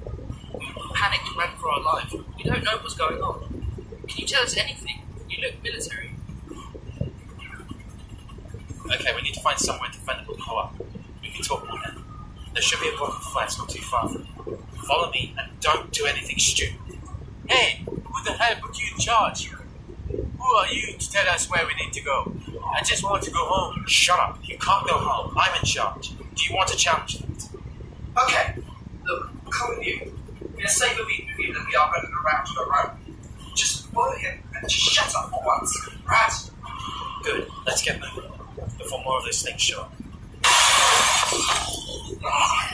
No! Ashley! Help! Get her! They've got Ashley in Norwich.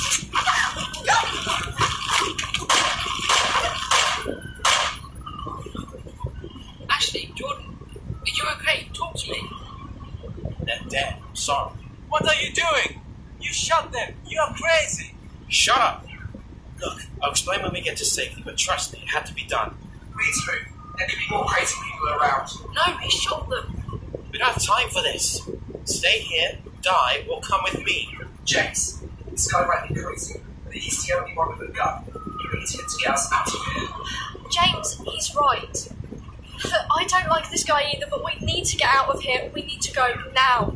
James, we've got to go. Please, for me. I'm sorry, Ashley.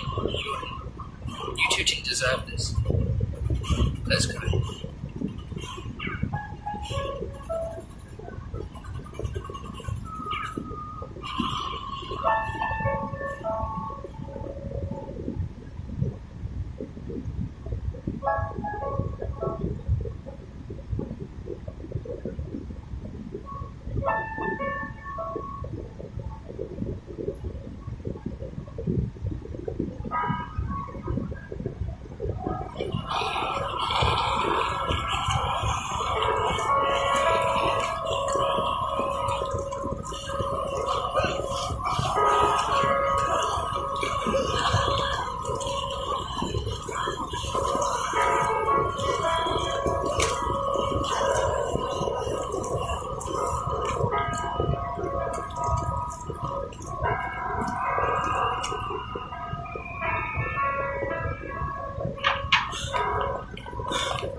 We should be safe. Look, I'm sorry I had to shoot my friends, but I had to do it. You just killed my friends. They were already dead. If not from the attack, then from the virus. Just listen, can you do that? I really need you to hear this. It's going to sound crazy and far-fetched, but just let me finish. No, you killed our friends. We should even be here with you. You probably just killed us too. What the hell are we doing? Brad, just shut up. We've got nowhere else to go and no way of getting home. For now, we are safe. As we can't go anywhere, may as well hear about this. Good.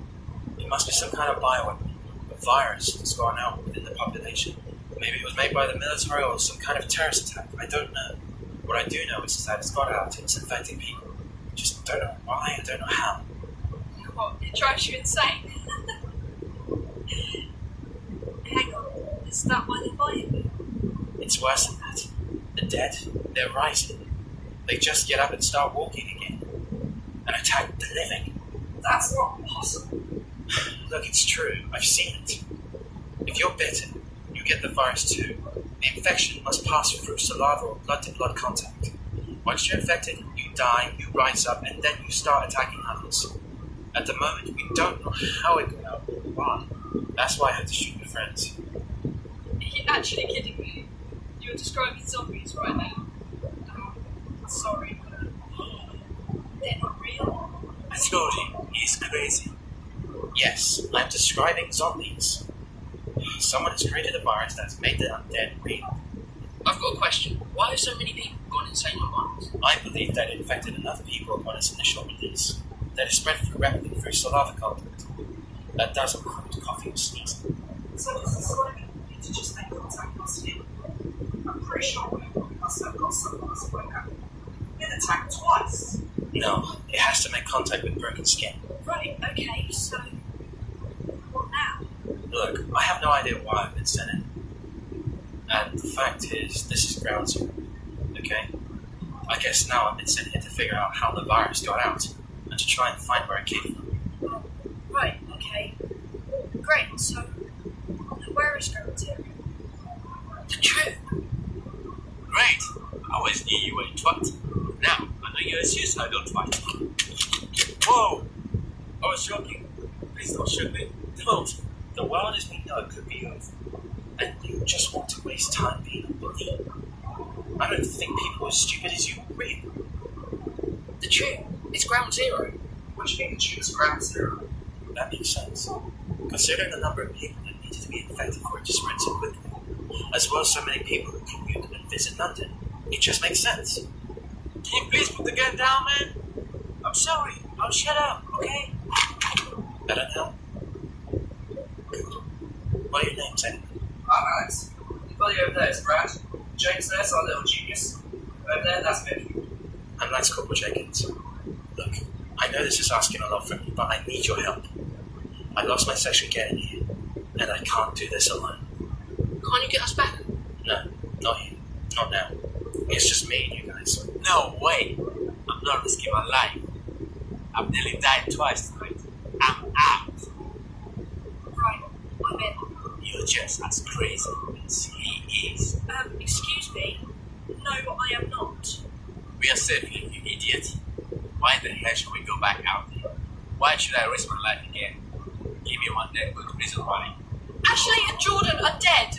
Okay, who knows how many others have died tonight, Brad? I am not walking away from this. I've played enough of the video games and I've seen all of the films to know walking away from this is not going to hell. Are you insane? He's going to get us all killed. What good will that do? I'm staying too, Brad. I can't walk away from this. Listen, we are students. We get drunk, sleeping, barely make deadlines.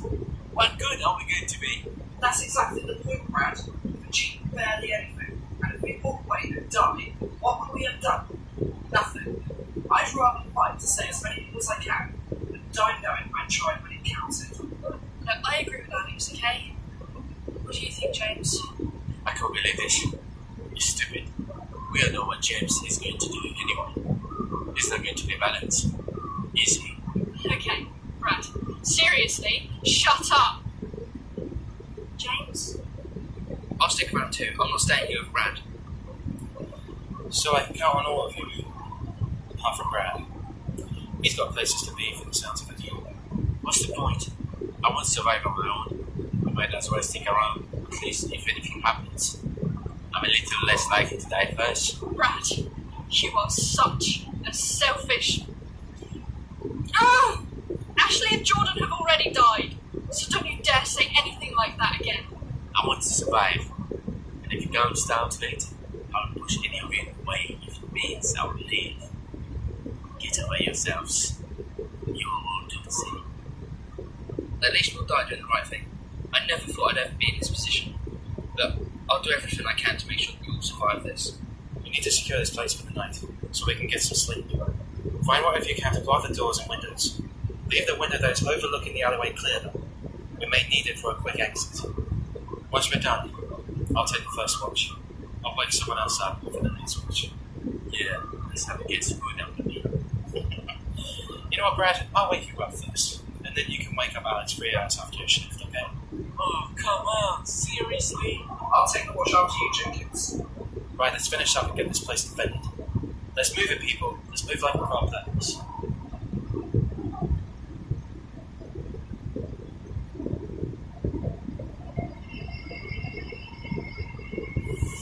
And that's how we met Lance Corporal Jenkins. He ran a tight ship, but he kept us all alive. We know it will take a while to search Mount Zero, but we don't know what we're going to find.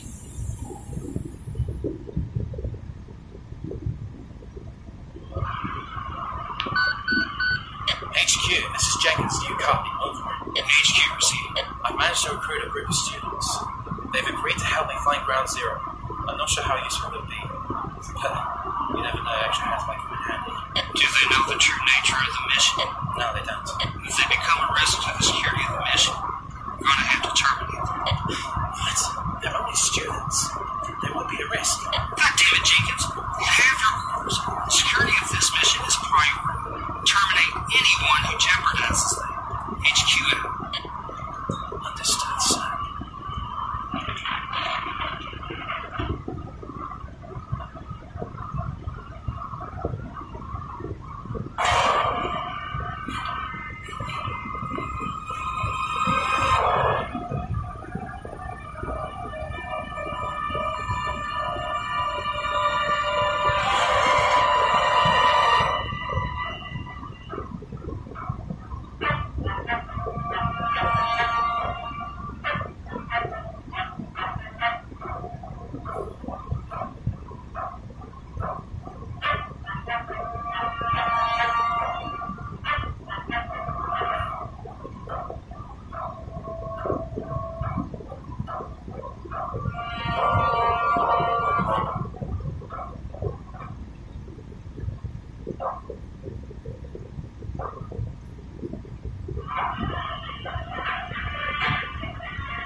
This message is being broadcast at the request of the Shepherd Valley Police Department and the Sonoma County Crisis Management Office.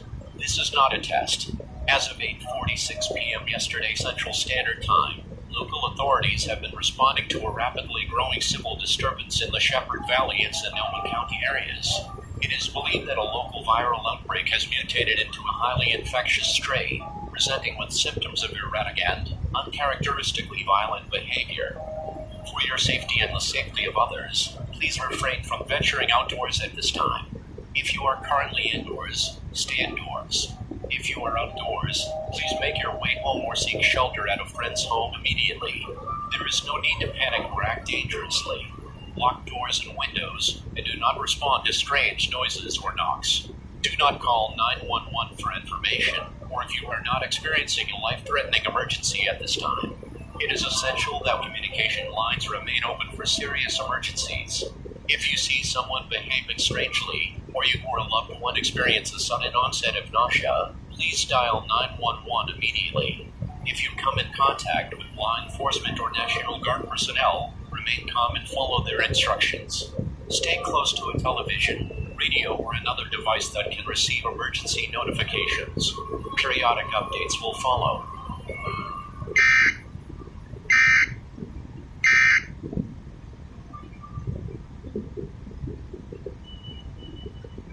We are receiving unconfirmed reports of random acts of bizarre behavior and mass confusion from all over the city.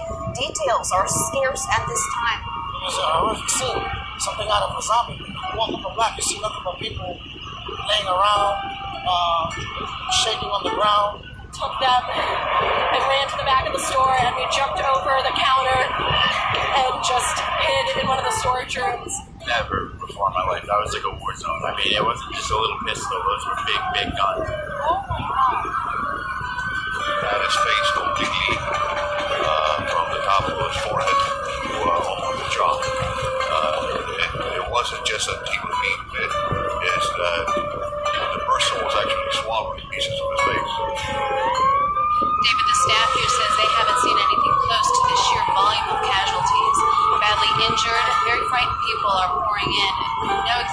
by the hundreds, and we're told that most of the injuries are bites, not gunshot or stab wounds, as we were led to believe earlier. Just a few minutes ago, we spoke with one. While so many are struggling, gun stores have seen an increase in sales since this pandemic hit. Just craziness. It's just crazy, you know. I haven't seen anything like it. Honestly, it was slim pickings, man. There's not a lot left going on. Pretty much gives him the authority to use the National Guard for any purpose that he deems fit. Responding to emergencies, transporting people and supplies, and helping with medical care. Highways are hopelessly clogged. There is no way out of the city. We had to come up here to the Hollywood Hills just to find some refuge. I think we're safe for the moment, but I'm not going to stay long. Right now, the LAPD has pulled out of South Central Los Angeles entirely and is trying to form a defensive perimeter around Beverly Hills. But I don't know how they're going to stop these things. If you're hearing me, stay away from Los Angeles. The city is out of control. In California, the governor has warned that over half the population of the state, more than 25 million people, will become infected in the coming 8 weeks. The city was rated as the place you most likely would survive. Other contenders here: Salt Lake City, Columbus, Ohio, Baltimore, Virginia Beach, and Norfolk, Virginia. But I just have a problem with this, right? Here I live in New York City, and I will admit that Manhattan may not be the best place to survive a zombie apocalypse. Number one, the food is going to go really fast. Number two, they can climb stairs, and as everyone knows, your buildings go up really high. But think if you live in Brooklyn, also part of New York City, or Staten Island, you could contain the threat to Manhattan and still have lots of farmland to grow food. I think if you live in Brooklyn, you'll be just fine. I'm not a scientist.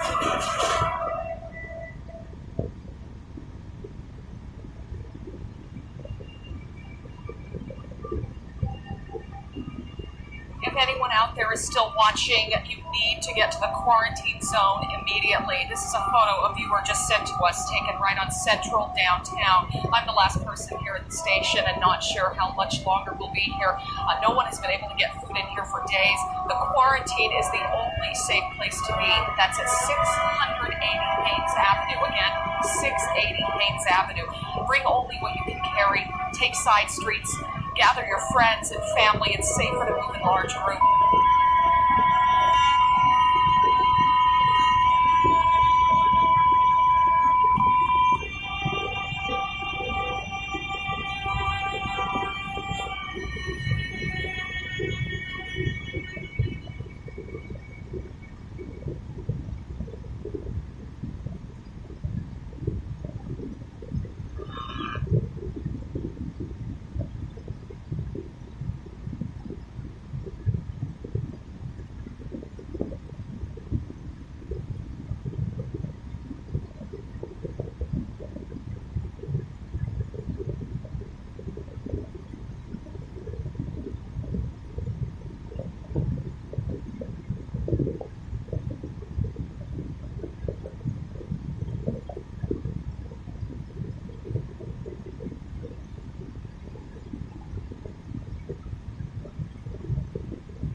Ugh.